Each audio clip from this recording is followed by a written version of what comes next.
থুতনিতে কামড়ের অনুভব হতেই আমার ঘুম ভেঙে গেল। ব্যথায় কুকড়ে উঠে থুতনিতে হাত দিতেই সামনে থাকা লোকটি থুতনি থেকে আমার হাত সরিয়ে বিছানায় চেপে ধরে আমার ঠোঁটের উপর হামলা চালালো।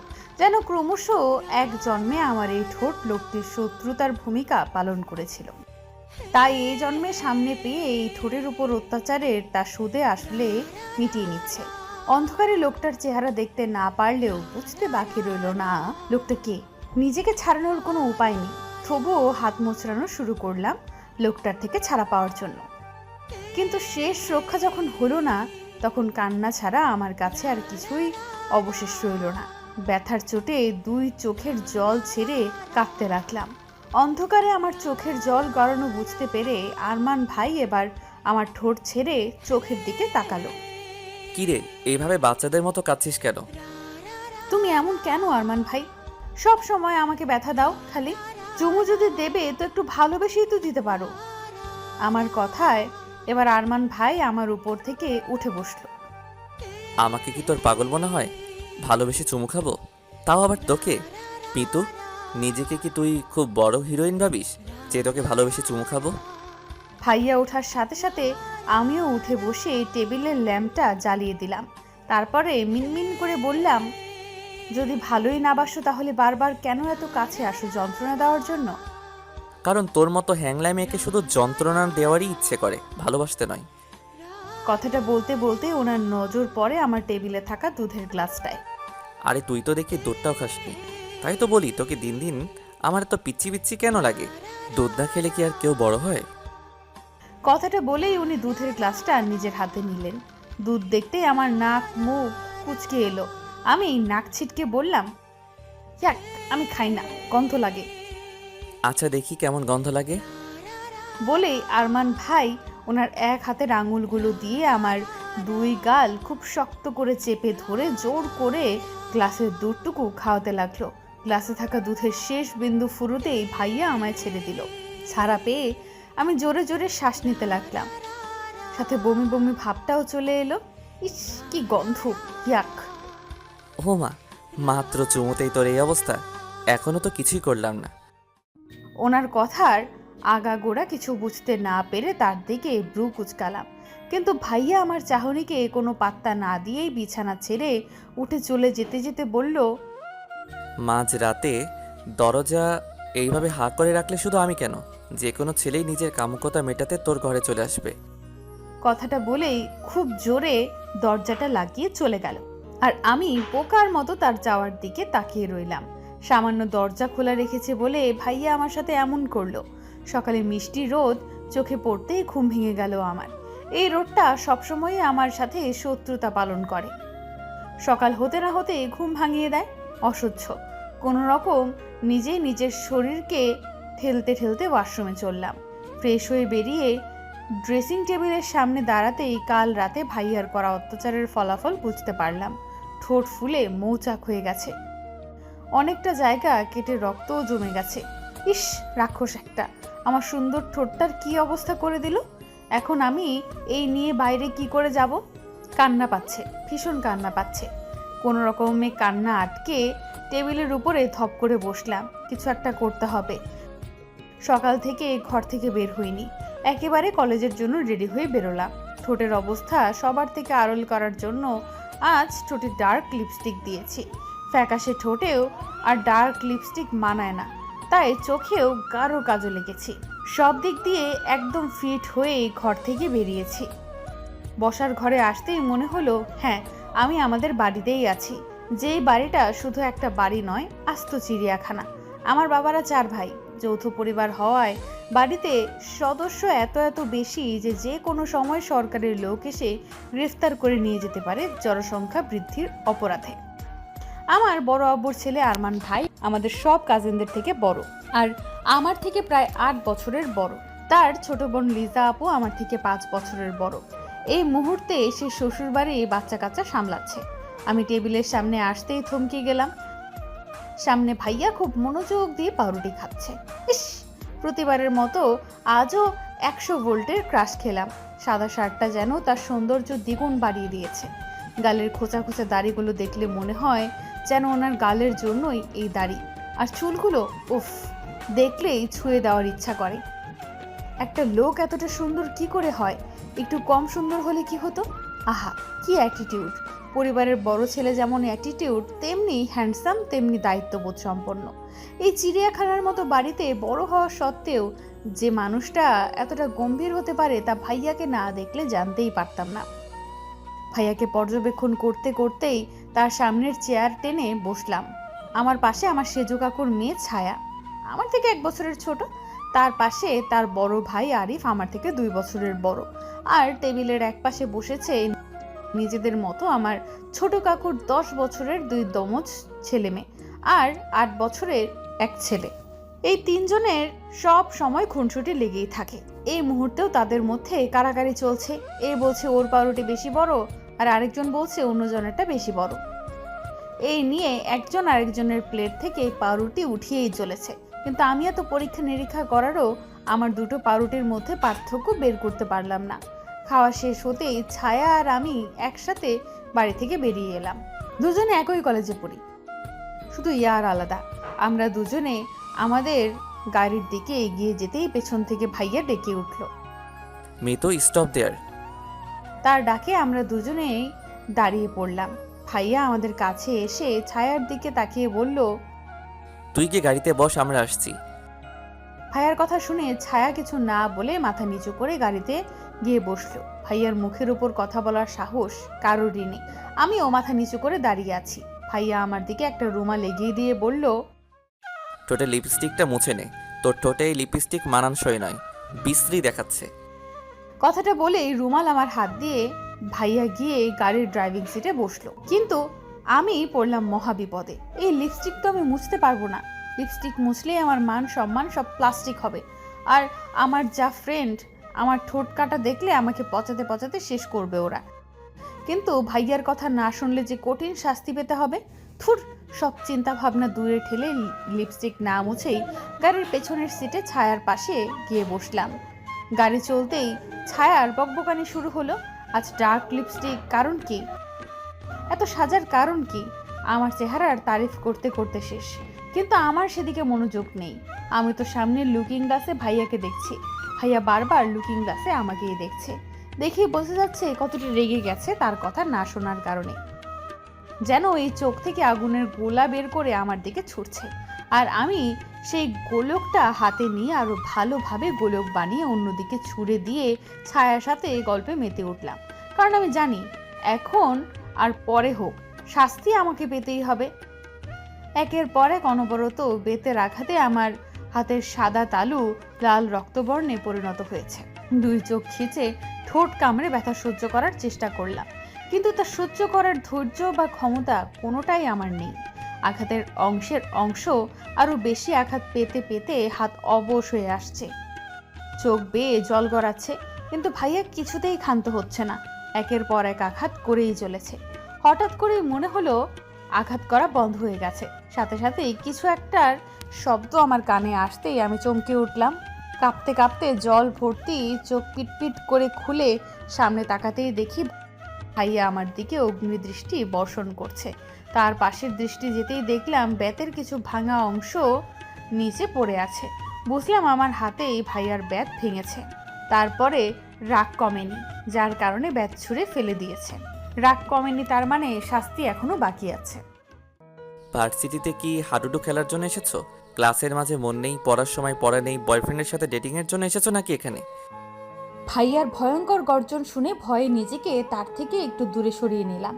তারপর কান্না জড়িত কণ্ঠে ফুপিয়ে ফুপিয়ে বললাম, সরি স্যার, এরপর থেকে পড়া করে আসবো। No excuse. এখানে তোমাদের এসব লো ক্লাস এক্সকিউজ শোনার জন্য আমি বসে নেই। এই মুহূর্তে তুমি মাঠে যাবে, মাঠের মাঝখানে কড়া রোদের মধ্যে 2 হাতে কান ধরে দাঁড়িয়ে থাকবে। এটাই তোমার ক্লাসে অমনোযোগী হওয়ার শাস্তি। ভাইয়ার কথা শুনে অবাক চোখে তার দিকে তাকালাম। ক্লাস ফাঁকি দেওয়ার শাস্তি হিসাবে যদি মাঠে কান ধরে দাঁড়িয়ে থাকা হয়, তবে এতক্ষণ ধরে যে গরুর মতো মারলো সেটা কি ছিল? আমি মিটমিট চোখে আশেপাশে চোখ বুলিয়ে নিলাম। ক্লাসের সবাই আমাদের দিকে তাকিয়ে, সবার চোখে ভয় স্পষ্ট। এর আগে কখনোই তাদের স্যারকে এতটা হাইপার হতে দেখেনি কেউ। তার থেকে তো বড় কথা, একজন অনার্স থার্ড ইয়ারের স্টুডেন্টকে যে কেউ পড়া না পারার অপরাধে এমন শাস্তি দেয় তা হয়তো তাদের অজানা ছিল। আমি চোখ নামিয়ে নিলাম। এখানে কি কম অপমানিত হলাম যে মাঠে গিয়ে নিজেকে আরো বেশি ধুয়ে ধুয়ে অপমানিত করাতে হবে? আর চোখে একবার আমার পাশে থাকা খোকনের দিকে তাকালাম। ছেলেটার যেন আজ গল্প শেষই হচ্ছিল না। ছাগল একটা, ওর জন্যই মার খেতে হলো আমায়। একবার সুযোগ পেলে আছাড় মারবো ধরে, হারামি কোথাকার। কি হলো, তোমার কানে যায়নি? Get out from my class. আর কোনো কথা না বলেই ক্লাস থেকে বেরিয়ে এলাম। প্রায় আধা ঘন্টা যাবৎ মাঠের মাঝখানে কড়া রোদে কান ধরে দাঁড়িয়ে আছি। সিনিয়র জুনিয়র সবাই আমার দিকে কেমন অদ্ভুত দৃষ্টিতে তাকিয়ে আছে। হয়তো ভার্সিটিতে এই প্রথম কাউকে এমন শাস্তি পেতে দেখলো। হাত অসম্ভব রকম ফুলে গেছে, যার যন্ত্রণায় ভালোভাবে কানও ধরতে পারছি না। তবে আজ এই যন্ত্রণা থেকে বেশি যন্ত্রণা হচ্ছে বুকে। ভাইয়া যে আমায় মারে তা নয়, কোনো ভুল করলেই ঠাস ঠাস গালের মধ্যে পড়ে, কিন্তু এইভাবে কখনোই মারেনি। খুব কষ্ট হচ্ছে। ভাইয়া কিভাবে পারলো আমায় এইভাবে মারতে? একটু কষ্ট হলো না বুঝি? ভাইয়া এই ভার্সিটির ইংলিশ প্রফেসর। আমাদের 2 ক্লাস পরেই তার ক্লাস। দুটো ক্লাস শেষ হতেই খোকনের সাথে গল্প জুড়ে দিয়েছিলাম। এই ফাঁকে কখন যে ভাইয়া ক্লাসে এসে পড়ে বুঝতেই পারেনি। যখন বুঝলাম তখন অলরেডি ভাইয়ার দৃষ্টি আমার উপর পড়েছে। তার কিছুক্ষণ পরেই পড়ার বাহানা দিয়ে আমার কাছে এসে বেদম পেটানো শুরু করলেন। ক্লাস শেষ হয়ে গেছে। আমার ফ্রেন্ডরা এসে আমায় কোথাও বসতে বললে আমি মানা করে দিই। ভাইয়া যখন কান ধরে থাকতে বলেছে তখন ভাইয়া না বলা অবধি আমি এই কান ছাড়ছি না। আমিও একরোখা টাইপের মেয়ে। দেখি কতক্ষণ আমায় এই রোদের মাঝে দাঁড় করিয়ে রাখতে পারে। আমার কথার সাথে হার মেনে সবাই চলে গেল। এই দাঁড়িয়ে রইলাম এই রোদের মাঝে, ঘেমে একাকার হয়ে গেছি। কিছুক্ষণ পর পর মাথা ঘুরিয়ে উঠছে, কিন্তু আমি আমার জেদ কিছুতেই ছাড়ছি না। যতক্ষণ না ভাইয়া নিজে থেকে আমায় রোদ থেকে সরিয়ে যাওয়ার কথা বলে ততক্ষণ পর্যন্ত আমি এখান থেকে সরবো না। গলা শুকিয়ে কাঠ হয়ে গেছে। তৃষ্ণা পেয়েছে, ভীষণ তৃষ্ণা পেয়েছে। জিহ্বা দিয়ে ঠোঁট ভিজিয়ে নিলাম। তখনই কোথা থেকে ছায়া দৌড়ে এসে আমার সামনে দাঁড়ালো। মিতু, এই নে পানিটুকু খেয়ে নে। আমি পানি খাবো না। উফ, এ পানি ভাইয়া পাঠিয়েছে। ভাইয়া তোকে পানি খেতে বললো আর খুব তাড়াতাড়ি ছায়া গিয়ে বসতে বললো। চল তাড়াতাড়ি এখান থেকে। ছায়ার কথায় আমি কান ছেড়ে ভাইয়ার কেবিনের দিকে তাকালাম। ভাইয়া তার কেবিনের সামনে 2 হাত পকেটে রেখে আমার দিকে তাকিয়েই আছে। তাকে দেখে আমার চোখের বাঁধ ভাঙলো। হয়তো খুব বেশি অভিমান জন্মে গেছে মানুষটার উপর। গাছের নিচে বসে আছি আর চোখে জলেরা ভীষণ অবাধ্য হয়ে গেছে।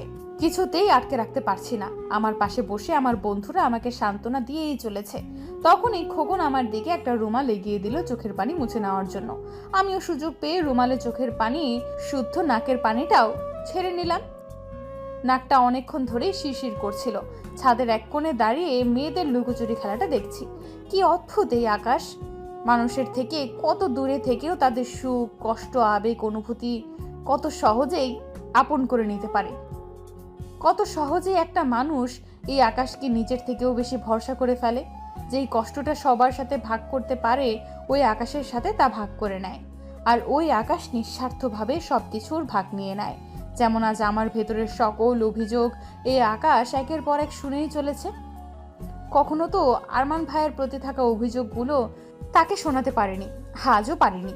তাই আজও এই অভিযোগ শোনার মতো এই আকাশ ছাড়া আর কেউ নেই। 2 চোখের বন্যায় ভাসছে। আজ ভাইয়া যেভাবে কলেজের সবার সামনে আমায় অপমান করলো সেটা না করলেও পারত। সামান্য তার কথা মানেনি বলে এইভাবে শাস্তি দিলেন আমায়। আসলেই কি এই শাস্তিটা আমার প্রাপ্য ছিল? ভাইয়া আমায় কখনো বোঝেনি, নাই বোঝার চেষ্টা করেছে। একবারও ভাবলো না কেন আমি তার কথা মানলাম না? ভাববে কেন? যখন ভালোই বাসে না তখন বুঝতে যাবে কেন? আমি পাগলের মতো তার পেছনে ছুটেছি, আর ছুটবো না। খুব অভিমান জন্মেছে, খুব। কখনো কথা বলবো না তার সাথে, কখনো না। ছাদে রাতের আকাশ দেখতে দেখতেই আমি নিজের ভাবনায় বিলীন ছিলাম। তখনই হঠাৎ মনে হলো আমি হাওয়ায় ভাসছি। ভয়ে আমি হাতের কাছে যা পেলাম সেটাই খামচে ধরলাম। মুহূর্তেই হাত ব্যথায় নাড়া দিয়ে উঠল। নিজেকে সামলে সামনে তাকিয়ে দেখি ভাইয়া। আমি ভাইয়ার কোলে, সাথে সাথেই তার থেকে মুখ ফিরিয়ে নিলাম। কোনো কথাই বলবো না আজ তার সাথে। তবে আমার মুখ ফিরিয়ে নেওয়াতে আরমান ভাইয়ার কোনো হেলদোল হলো বলে মনে হলো না। সে নিজের মতো সামনের দিকে আমায় নিয়ে আমার রুমে নিয়ে এলো।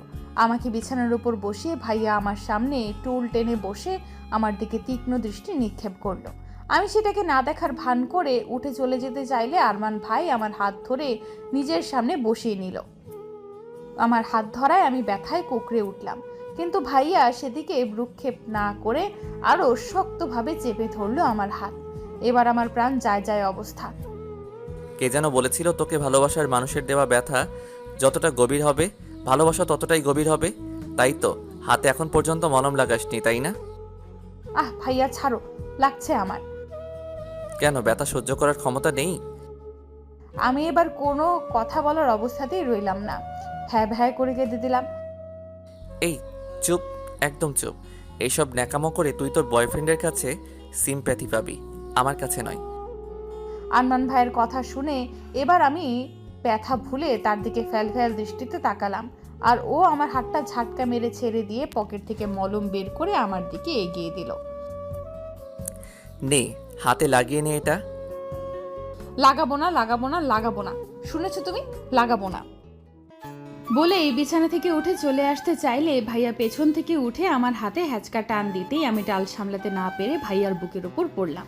এই সুযোগে ভাইয়া এক হাতে আমার কোমরে জড়িয়ে নিজের সাথে মিশিয়ে নিল। ভাইয়ার এত কাছে আসার কারণে আমার দম বন্ধ হয়ে আসার অবস্থা।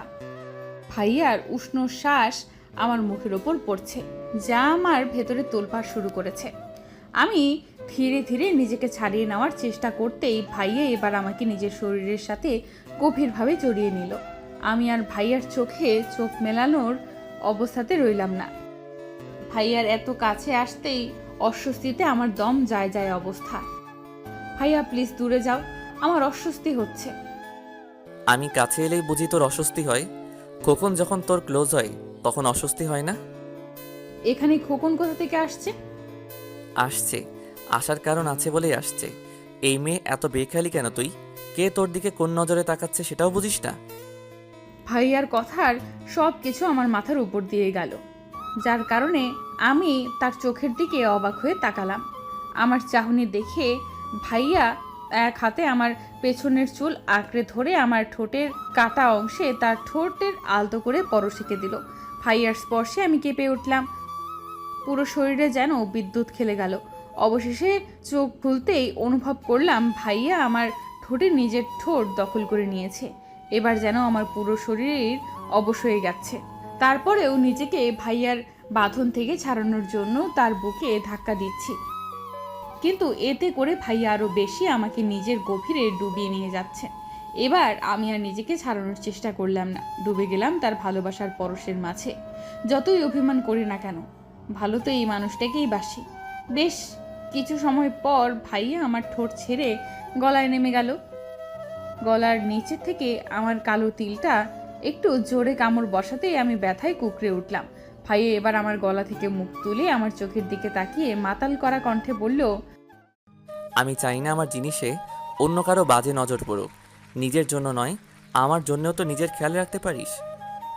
ভাইয়ার কথা শুনে আমার বুক ধুকধক করে উঠল।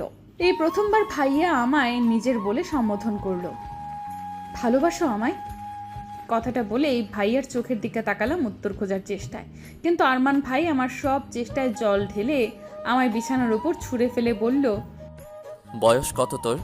এই বয়সে প্রেম প্রীতির কথা ভাবিস? লজ্জা করে না? আগে বড় হয়ে নে, তারপর না হয় এসব কথা বলতে আসিস। আর তার আগে হাতে মলমটা লাগিয়ে নে। এটাও তুমি নিজে লাগিয়ে দেবে না? মারার সময় তো নিজের হাতেই মেরেছিলে। চাকর নই তোর যে মলম লাগিয়ে দেব। ইচ্ছে হলে মলম লাগা, না হলে ছুঁড়ে ফেলে দে। কথাটা বলেই গটগট করে রুম থেকে বেরিয়ে গেল আরমান ভাই। আমি অবাকের চরম সীমায়।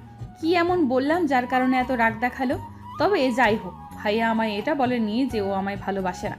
বলেছে আমার বয়স হয়নি, কিন্তু আমি তো 18+। আর কত বড় হতে হবে আমায়? আর যদি প্রেম করারই বয়স হয়নি, তাহলে যে ও আমায় এইভাবে যখন তখন চুমু খায় সেটার বয়স হয়েছে আমার? ধুর বাবা, যতই ভাবছি ততই কনফিউশন। আর ভাববো না, তাতে যা হয় হোক। আমার কি? আমি তো জানি আরমান ভাই আমায় কতটা ভালোবাসে, শুধু সেটা মুখে স্বীকার করে না। আর আমি তো তার মুখ থেকে শোনার জন্য পাগল হয়ে আছি। ইস, যখন ভাইয়া আমায় ভালোবাসি বলবে তখন আমার অনুভূতিটা কেমন হবে ভাবতেই গা শিরশির করে উঠছে। উফস, সকাল হতেই আমি আরমান ভাইয়ের ঘরে উকি মারা শুরু করলাম। একটু দেখে তো নেই কি করছে এই লোকটা। তার ঘরের দরজা খুলে মাথা ভেতরের দিকে উকি মারলাম, কিন্তু এ কি, আরমান ভাইয়া কোথায়? পুরো রুমের কোথাও নেই। হতাশ হয়ে যখন চলে আসব তখনই দেখলাম ভাইয়া ওয়াশরুম থেকে বেরিয়ে এলো, হাতের টাওয়ালটা দিয়ে মাথার চুলগুলো ঝাড়ছে। খালি বুক, একটা কাঁচা হলুদ গ্যাবার্ডিন এবং গ্যাবার্ডিনের প্যান্ট পরা অবস্থায় রয়েছে। ইস, গোসল করার পর একটা লোককে বুঝি এত সুন্দর লাগে। আমি তো জানতাম এই সৌন্দর্যটা শুধু মেয়েদের জন্য, কিন্তু আজ আরমান ভাইয়াকে দেখে সেই ভুলটাও ভেঙে গেল। ভাইয়ার মাসেলওয়ালা বডি, ইচ্ছে করছে একটু ছুঁয়ে দেখি। এ আমার স্বপ্ন নয় তো? একমাত্র স্বপ্নের রাজকুমারী এতটা সুন্দর হতে পারে। ভাইয়া ওয়াশরুম থেকে বেরিয়ে কাবার্ডের দিকে এগোতেই আমার মাথায় দুষ্টু বুদ্ধি খেলে গেল। ভাইয়ার কাবার্ড খুলতেই আমি তার হাতে নিজের দিকে নিয়ে সোজা তার সামনে দাঁড়ালাম। সামনে আরমান ভাই, পেছনে খোলা কাবার্ড, আর দুই দিকে ওনার দুই হাত আমাকে তার বন্দিনী করে রেখেছে। নিজেকে তার বন্দিনী করতে পেরে সত্যি আজ নিজের প্রতি ভীষণ গর্বিত গর্বিত অনুভব হচ্ছে। তুই? কেন, অন্য কারো আসার কথা ছিল বুঝি? আমার কথা শুনে আরমান ভাই চোখ মুখ শক্ত করে আমার দিকে এক কদম এগিয়ে বলল, তুই আমার ঘরে কি করছিস? এই এই কথায় কথায় এরকম আমার কাছে আসার বাহানা একদম খুঁজবে না বলে দিচ্ছি।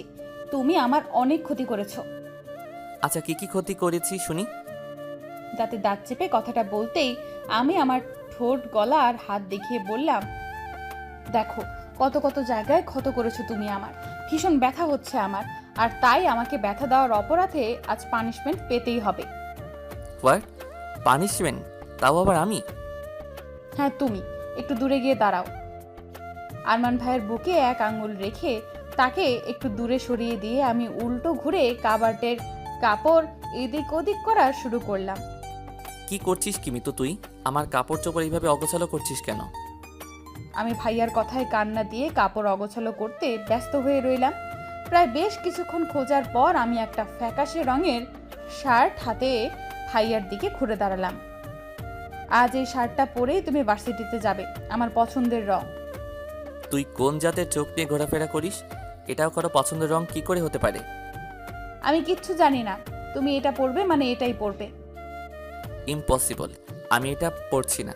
সর আমার সামনে থেকে। আচ্ছা, কি করে না পরো আমিও দেখি। বলেই কাবার্ডের লকে লেগে থাকা চাবিটা ঘুরিয়ে কাবার্ড লক করে চাবিটা খুলে হাতে নিয়ে আরমান ভাইয়ের সামনে থেকে সরে এলাম। এবার আপনি কি পরবেন? এই শার্ট ছাড়া আপনার কাছে কোনো উপায়ও নেই। মিতু, খুব বাড়াবাড়ি করছিস কিন্তু। চাবি দে আমাকে। না, দেব না। মিতু, স্টপ দেয়ার। চাবি আমায় দে, নয়তো খুব খারাপ হয়ে যাবে কিন্তু। যা হওয়ার হোক, আমি চাবি দেব না মানে দেব না। আরমান ভাইয়া আমাকে ধরার চেষ্টা করছে, কিন্তু আমি কখনো টেবিলের আড়ালে যাচ্ছি তো কখনো বিছানার আড়ালে। আমি জানি এই ঘরে থাকলে আমায় ধরা পড়তেই হবে, তাই আমি সুযোগ বুঝে ঘর থেকে বের হওয়ার জন্য দরজার দিকে পা বাড়াতেই পেছনে কেউ আমার হাতে হ্যাচকা টানে সোজা পাশের দেওয়ালে চেপে ধরলো। হঠাৎ এমন হওয়ায় আমি ভয় পেয়ে যাই। ভয়ের চোটে আপনা থেকেই চোখ দুটো বন্ধ হয়ে আসে। কিছুক্ষণের মধ্যেই নিজেকে সামলে পিটপিট করে চোখ খুলতেই দেখি আমি আরমান ভাইয়ের কবলে পড়েছি। আরমান ভাই আমার দুই হাত দুই পাশে দেওয়ালের সাথে চেপে ধরে আমার খুব কাছে এসে দাঁড়িয়ে আছে। বুঝলাম এবার আর রক্ষী নেই আমার। বলেছিলাম দাঁড়াতে না, নয়তো খুব খারাপ হয়ে যাবে। সরি। তোর সরি দিয়ে আমি কি করব? বলেই আমার হাত থেকে চাবিটা নিয়ে নিল। তোকে আমি পরে দেখে নেব। কথা বলেই আরমান ভাই আমাকে ছেড়ে কাবার্ডের দিকে যেতে লাগলো। তখনই রুমের ভেতর দরজা খুলে কাউকে ঢুকতে দেখে আমি চমকে উঠলাম।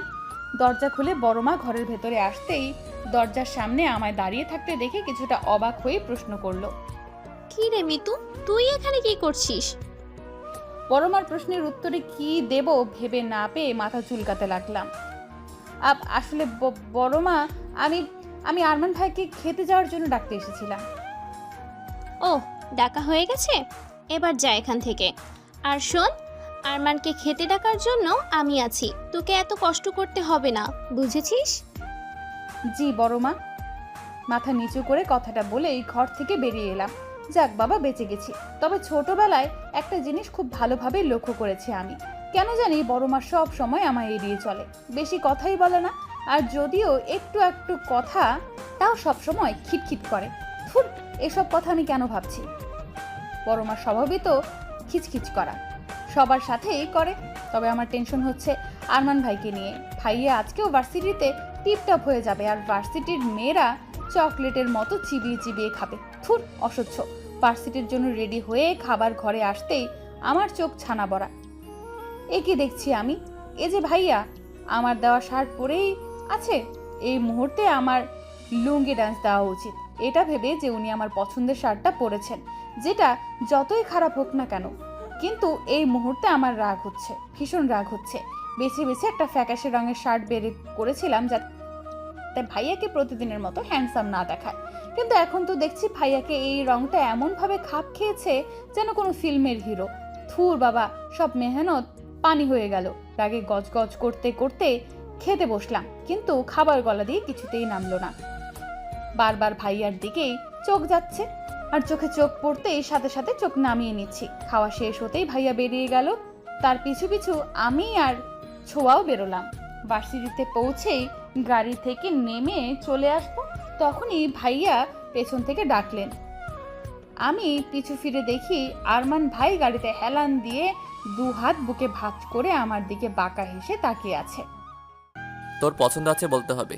সত্যি শার্টটা একদমই পারফেক্ট আমার জন্য, তাই না? খুব বুঝলাম ভাইয়া আমাকে পচাচ্ছে, তা খুব ভালো করেই বুঝলাম। তাই নিজের মাথার চুল নিজেই ছিঁড়তে ছিঁড়তে ভার্সিটির ভেতরে চললাম। নিজের উপর রাগ হচ্ছে, কেন যে এই শার্টটা বের করতে গেলাম কে জানি। ভার্সিটিতে প্রবেশ করতেই চোখ গেল সামনের মাঠে, খোকন তার বন্ধুদের সাথে আড্ডা দিচ্ছে। হারামজাদা আমার উপর বাজে নজরে তাকায়। এর তো আজ একটা হেস্তনস্ত করেই ছাড়বো। এর জন্যই কাল আমায় ভাইয়া সবার সামনে এত এত অপমান করেছিল। নিজের গলার ওড়নাটা ঠিক করতে করতে তার দিকে এগোলাম। বলা যায় না এই ছেলে আবার আমার দিকে নজর নিক্ষেপ করতে পারে।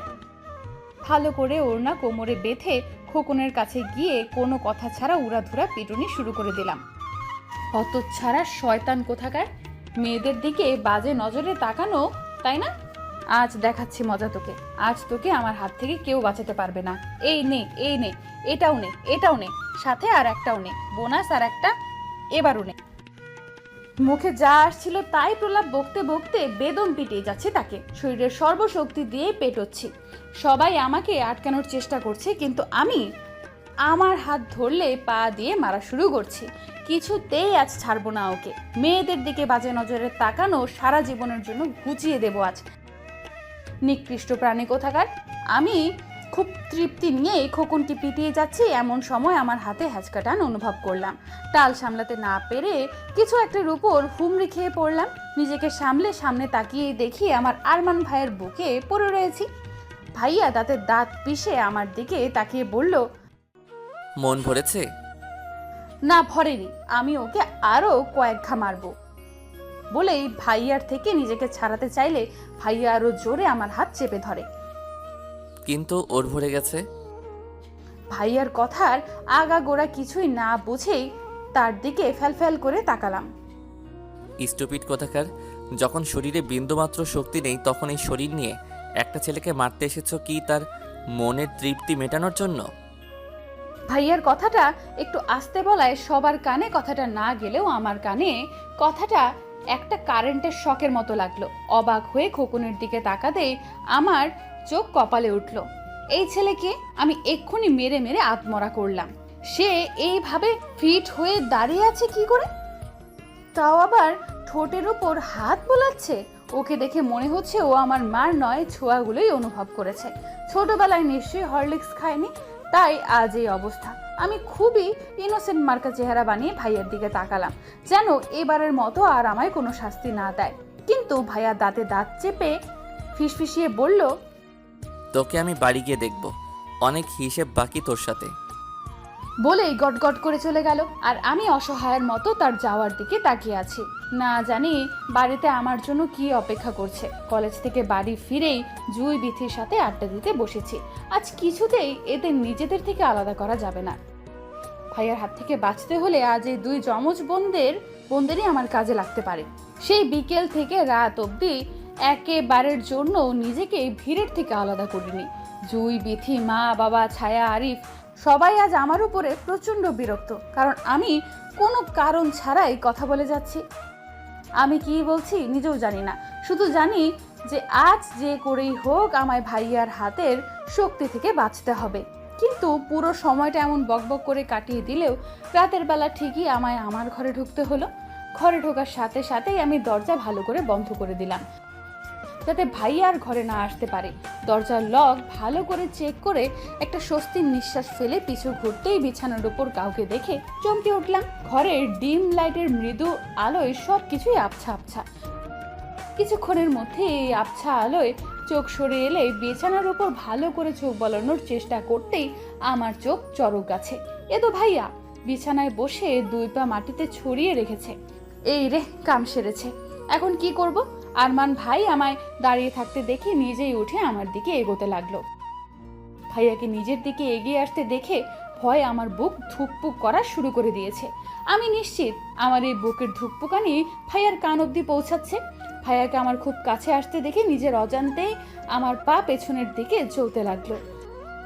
পেছনে যেতে যেতেই আমার পিঠ দেওয়ালের সাথে ঠেকে গেল, আর ভাইয়া আমার খুব কাছাকাছি চলে এলো। ভাইয়ার উষ্ণ শ্বাস আমার মুখের ওপর পড়ছে। এখন কি করব আমি? বুদ্ধি করে পাশ কাটিয়ে চলে আসার চেষ্টা করতেই ভাইয়া তার দুই হাত আমার দুই পাশের দেওয়ালে রাখলো। আজ আমি আবার তার বন্দিনী হলাম। ভাইয়া এত কাছে চলে আসায় আমি প্রায় দম বন্ধ করা অবস্থায়। নিজের দম বন্ধ রাখার চেষ্টায় শ্বাসের ঘনত্ব আরও বেশি বেড়ে গেল। চোখ বন্ধ করে ভাইয়ার পরবর্তী পদক্ষেপের অপেক্ষা করতে লাগলাম। তখনই ভাইয়া তার কারাকারির ভারী কণ্ঠে বলে উঠল, কান ধর। কথাটা শুনেই আমি চট করে চোখ মেলে তাকালাম। কি হলো? আমার কথা কানে গেল না? আসলে ভাইয়া। চুপচাপ কান ধর। বুঝলাম, কান ধরা ছাড়া আর কোনো উপায় নেই। কলেজেও মাস্টারগিরি খাটাবে, আবার বাড়িতেও খাটাবে, অসহ্য। মনে মনে হাজার গালি দিতে দিতে আমি দুই হাতে কান ধরলাম। এবার ভাইয়া গিয়ে আয়েশ করে বিছানার উপর বসতে বসতে বলল, এবার এক পা উপরে তোল। লও ঠেলা, কান ধরতেই শেষ নয়, এখন আবার পাও উপরে তুলতে হবে। আজ তো আমি গেছি, কেন যে এই হারামিটাকে মারতে গেলাম কে জানে। আমি নিশ্চিত আজ আর পায়ের ব্যথায় রাতে আমার ঘুম হবে না। প্রায় 2 মিনিট এক পায়ে দাঁড়িয়ে থেকে আমার পা ধরে এসেছে। তারপরও জোর করে আরও 1 মিনিট দাঁড়িয়ে থাকার পর আর পারলাম না। ব্যথা হয়ে বাম পা ফেলে ডান পা না উপরে তুলে বললাম, মানে পা এক্সারসাইজ করে নিলাম। আরে বা, ভাইয়া তো কিছুই বুঝতে পারলো না, অন্ধকারে হয়তো লক্ষ্য করেনি। আমার তো বেশ ভালোই লাগছে।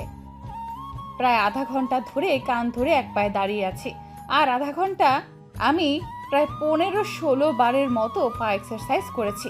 আর ভাইয়া সেটাও বুঝতে পারেনি। ইস, কি যে ভালো লাগছে, কি সুন্দর একটা শাস্তি। এমন শাস্তি পেলে তো আমি সারা জীবন অপরাধ করেই যাব। আমি দাঁড়িয়ে দাঁড়িয়ে মনে মনে প্রলাপ বকছি, এমন সময় ভাইয়ার কণ্ঠ কানে এলো, মিতু এদিকে আয়। আমিও কান ছেড়ে লাফাতে লাফাতে ভাইয়ার সামনে গিয়ে দাঁড়ালাম। শাস্তি শেষ ভাইয়া? এইটুকু শাস্তি ছিল বুঝি? আমি তো আরো কিছুক্ষণ থাকতে পারতাম। এবার ভাইয়া শোয়া থেকে উঠে বসে বলল, শাস্তি শেষ কোথায়? এখনো তো শুরুই করলাম না। ভাইয়ার কথায় আমি যেন আকাশ থেকে পড়লাম। বলে কি লোকটা, শাস্তি এখনো শুরুই হয়নি? তো আমি এতক্ষণ কান ধরিয়ে এক পায়ে দাঁড় করিয়ে রাখার কারণ কি ছিল? শাস্তি শুরু হয়নি? কয়বার পা বদলেছিস? তওবা তওবা, আমি আর পা বদলিয়েছি? কি যে বলো না ভাইয়া। তাই নাকি? কিন্তু আমি যে শুনলাম 20 বার পা এক্সচেঞ্জ করেছিস। এমনই না, আমি তো মাত্র 16 বারই। ইসরে, এ আমি কি বলে ফেললাম। মিতুরে, তোর মাথায় সত্যি গোবর ছাড়া আর কিছুই নেই। ফুর, আস্ত গাধি একটা তুই। নিজেকে ইচ্ছে মতো গালাগালি করে চোখ পিটপিট করে ভাইয়ার দিকে তাকালাম। অন্ধকারে খুব ভালো করেই বুঝলাম ও আমার দিকে বাঁকা হেসে তাকিয়ে আছে। আসলে সরি ভাইয়া, আসলে কথাটা বলতে বলতে ভাইয়াকে উঠে আমার দিকে এগোতে দেখে আমার কথা গলার মধ্যেই আটকে গেল। কাপা কাপা গলায় কিছু বলতে যাব, তার আগেই ভাইয়া আমার সাথে হ্যাচকা টান মেরে নিজের সাথে মিশিয়ে নিল। এবার আমার প্রাণ যায় যায়, কি করব কিছুই মাথায় আসছে না। শুধু পরবর্তীতে কি হয় তা দেখা ছাড়া আমার কাছে আর কোনো উপায় নেই। ভাইয়া নিজের মুখ আমার দিকে এগোতেই আমি দু চোখ খিচে বন্ধ করে নিলাম। সাথে সাথে কানের উপর ভাইয়ের উষ্ণ শ্বাস অনুভব করলাম। এখন এই 16 বার তুই নিজে থেকে আমার ঠোঁটে চুমু দিবি। ভাইয়ার ফিসফিস কণ্ঠটা যত না আমার হৃদস্পন্দন কাঁপিয়ে দিল, তার থেকে বেশি চমক দিল ভাইয়ার বলা কথাটা। কি বলছে এসব ভাইয়া? আমি নিজে থেকে ভাইয়াকে চুমু? না না, এটা অসম্ভব, আমি কিছুতেই পারবো না। এটাও কোনো কথা হলো? আমি নিজে থেকে কি করে? না না, এটা একেবারে ইম্পসিবল, আমি পারবো না। আমার ভাবনার মাঝে ভাইয়া আমাকে ছেড়ে বিছানায় গিয়ে আহ্লাদি স্বরে বলল, দেখ মিতু, যা করার তাড়াতাড়ি কর, বেশি ভাবতে যাস না, কারণ তুই জানিস যদি আমি নিজে থেকে কিছু করি তবে সেটা তোর জন্য কতটা কষ্টকর হবে। ভাইয়া প্লিজ এমন করিস না, আমি পারবো না। যত কথা বলবি শাস্তি ততই ডাবল হবে। ভাইয়া প্লিজ। আর একটা কথা বললে 20টা চুমু দিতে হবে। এবার আমি চুপ করে গেলাম। জানি ভাইয়ার সাথে কথা বলে কোনো লাভ নেই, সেই আমাকেই তার ভুক্তভর দিতে হবে। এখন মনে হচ্ছে কেন যে পা বদলাতে গেলাম, এখন তারও প্রায়শ্চিত্ত করতে হচ্ছে। মনের মধ্যে অস্থিরতাটা বেড়ে চলেছে, অস্বস্তিতে গা জ্বলে পুড়ে কয়লা বনে যাচ্ছে। তারপরও ধীর পায়ে ভাইয়ার দিকে এগোতে লাগলাম।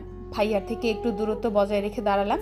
তারপর চোখ বন্ধ করে একটু ঝুঁকে ভাইয়ার ঠোঁটে আলতো করে ঠোঁট ছোঁয়ার সাথে সাথেই সরে দাঁড়ালাম। মুহূর্তেই বুকের ধুকপুকানিটা 1000 গুণে বেড়ে গেছে। চোখ বন্ধ করে জোরে জোরে শ্বাস নিয়ে নিজেকে শান্ত করে আবার তার ঠোঁটের দিকে এগোলাম। এবার আর একটা চুমু দিয়ে সরে এলাম না, নিজেকে শক্ত করে আরো একটা চুমু দিলাম। ধীরে ধীরে মনের সংকোচ বোধটা কাটতে লাগলো। খুব সহজভাবে যখন একের পর এক চুমু দিতে লাগলাম, ঠিক তখনই আরমান ভাই আমার পেছনের চুল আঁকড়ে ধরে আমায় বিছানায় শুইয়ে দিয়ে নিজেও আমার উপর আধশোয়া হয়ে আমার ঠোঁট করে নিল নিজের দখলে। ভাইয়াকে আটকানোর চেষ্টা করলে ভাইয়া এক হাতে আমার হাত বিছানায় চেপে ধরল। এবার আমি বেকুব বনে গেলাম, আর ভাইয়া নিজের মতো করে আমার ঠোঁটের উপর তার শাসন চালাতে লাগলো। ভাইয়া যখন তার নেশায় নেশাগ্রস্ত, তখনই দরজায় কেউ একটা নক করলো। দরজা ধাক্কানোর শব্দে আমি চমকে উঠলাম। নিজেকে ভাইয়ার কবল থেকে ছাড়ানোর চেষ্টা করছি, কিন্তু ভাইয়ার তাদের কোনো ভ্রুক্ষেপ হচ্ছে বলে মনে হচ্ছে না। যেন দরজা ধাক্কানোর শব্দ তার কান অব্দি পৌঁছাচ্ছেই না। এদিকে দরজা ধাক্কানোটাও ক্রমাগত বেড়েই চলেছে। এবার মনে হচ্ছে আমি কেঁদেই দেব। কিরকম একটা অবস্থায় পড়লাম আমি। একদিকে আরমান ভাই, অন্যদিকে দরজার পেছনের আগন্তুক। না জানি দরজার পেছনে কে দাঁড়িয়ে আছে, আর যদি সে আমাকে আর ভাইয়াকে এক ঘরে দেখে নেয় তাহলে কেলেঙ্কারিটাই না হয়ে যাবে। বেশ কিছুক্ষণ পরেই ভাইয়া আমায় ছেড়ে দিয়ে উঠে বসলেন, আর আমি ছাড়া পাওয়ার সাথে সাথে এক লাফে উঠে দাঁড়ালাম। দরজায় ধাক্কা ক্রমাগত বেড়েই চলেছে। একটা বড় সড়ো ঢোক গিলে ভাইয়ার দিকে অসহায় দৃষ্টিতে তাকালাম। এখন কি হবে? কেউ যদি এত রাতে আপনাকে আমার সাথে দেখে ফেলে, সর্বনাশ হয়ে যাবে। আমি কথাটা বলেই দুশ্চিন্তায় সহিত বললাম, ভাইয়ার ততটা দুশ্চিন্তা হলো বলে মনে হলো না। খুব আরাম করে পেছনে 2 হাতে ভর করে আয়েশি কণ্ঠে বলল, সো হোয়াট, সর্বনাশ হবে তোর হবে, আমার কি? আমি তো ছেলে মানুষ না, এটা ওটা বলে কাটিয়ে দিব। তবে তোর কি অবস্থা হবে সেটা তুই ভাব। ভাইয়ার কথা শুনে এবার আমার রাগ হলো, প্রচন্ড রকমের রাগ হলো। একটা মানুষ এতটা নিষ্ঠুর স্বার্থপর কি করে হতে পারে? খারাপ, খুবই খারাপ লোক একটা। কেন যে এর ভালোবাসায় হাবুডুবু খেলাম কে জানে। এর এখন মাছ দরিয়ায় পড়ে পস্তাচ্ছি তো। একদম ঠিক হয়েছে, আমি তো এটাই ডিজার্ভ করি। আমার মতো মেয়ে এটাই ডিজার্ভ করে, কাজিনকে ভালোবাসবে, তাই না? ব্যাস, এখন ভালো করে বাস। আমার কান্না পাচ্ছে, ভীষণ কান্না পাচ্ছে। কেঁদে কেঁদে বন্যা বইয়ে দেওয়ার ইচ্ছে করছে। সব কিছু ভাসিয়ে নিয়ে যাক এই বন্যা, পৃথিবীর কোনো কিছুই যেন বাদ না থাকে। এই পৃথিবীর সব কিছু নির্দয় পাষাণ স্বার্থপর। আমার ভাবনায় বিচ্ছেদ ঘটিয়ে আবারও দরজার ধাক্কার গতি বেড়ে গেল। এমনভাবে ধাক্কাচ্ছে যেন এক্ষুনি দরজা ভেঙে ফেলবে। কোনো উপায় না পেয়ে বাধ্য হয়ে গুটি গুটি পায়ে এগিয়ে গেলাম দরজার দিকে। দরজা খুলতে হুড়মুড় করে বড় মা ঘরের ভেতর ঢুকে এলো। বড় মাকে দেখে ভয়ে আমার বুকের স্পন্দন থমকে গেল। এখন কি হবে? বড় মা তো ভাইয়াকে দেখে ফেলবে। কথাটা ভাবতেই বিছানার দিকে চোখ যেতেই আরমান ভাই ওখানে নেই। ও মা, গেল কই লোকটা? এক্ষুনি এখানে ছিল, ভ্যানিশ ট্যানিশ হয়ে গেল নাকি? তবে যাই হোক না কেন, আমি তো এই যাত্রায় বেঁচে গেলাম, এটাই ঢের বাবা। একটা স্বস্তির নিঃশ্বাস ফেলে বড় মার দিকে তাকাতেই বড় মা আমার দিকে তীক্ষ্ণ দৃষ্টিতে তাকিয়ে বলে উঠল, এতক্ষণ ধরে কি করছিলি? দরজা খুলছিলি না কেন? আসলে বড় মা খুব ঘুম পেয়েছিল, তাই ঘুমিয়ে পড়েছিলাম। তুমি দরজা ধাক্কা দিচ্ছ, আমি তো বলতেই পারবো না। তাই নাকি? তা এমন কি মরার ঘুম ঘুমোচ্ছিলি যে এত ধাক্কানোর পরও তোর ঘুম ভাঙেনি? এসব কথা বাদ দাও, তুমি বলো এত রাতে তুমি আমার ঘরে কি করছো? মিনমিন করে কথাটা বলতেই বড় মা গর্জন করে উঠল। আরমান কোথায় বলতে পারবি? কথাটা শুনেই আমি চমকে উঠলাম। বড় মা এদিক ওদিক নজর দিচ্ছেন। আরমান ভাই কোথায় আমি কি করে বলবো? আমি তো ঘুমিয়েছিলাম। কেন, কি হয়েছে? না কিছু না, আরমান আর ঘরে নেই, তাই ভাবলাম এখানে এসেছি কিনা। তুই ঘুমো, আমি যাই। কথাটা বলেই বড় মা ঘর থেকে বেরিয়ে গেল, আর আমি সাথে সাথে দরজা লাগিয়ে ঘরের লাইট জ্বালিয়ে দিলাম। খাটের তলার, টেবিলের তলা, বাথরুম, আলমারির পেছনে সব জায়গায় খুঁজেও ভাইয়াকে কোথাও খুঁজে পেলাম না। গেল কোথায় লোকটা? ঘরের এদিক ওদিক দেখতে দেখতে বারান্দায় আসতে দেখি ভাইয়া আমার বারান্দার নিচে দাঁড়িয়ে আমার দিকে তাকিয়ে আছে। তার মানে ভাইয়া পাইপ বেয়ে নিচে নেমে গেছে।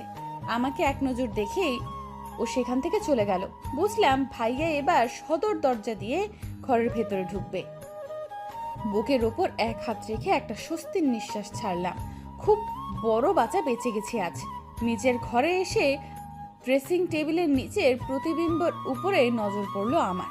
আমি এক পা দুপা করে আয়নার সামনে দাঁড়ালাম। আমি যে আহামরি সুন্দর তা তো নয়, গায়ের রং একটু চাপা, শুধু একটু না, অনেকটাই চাপা। তারপরও আরমান ভাই আমায় কতটা ভালোবাসে।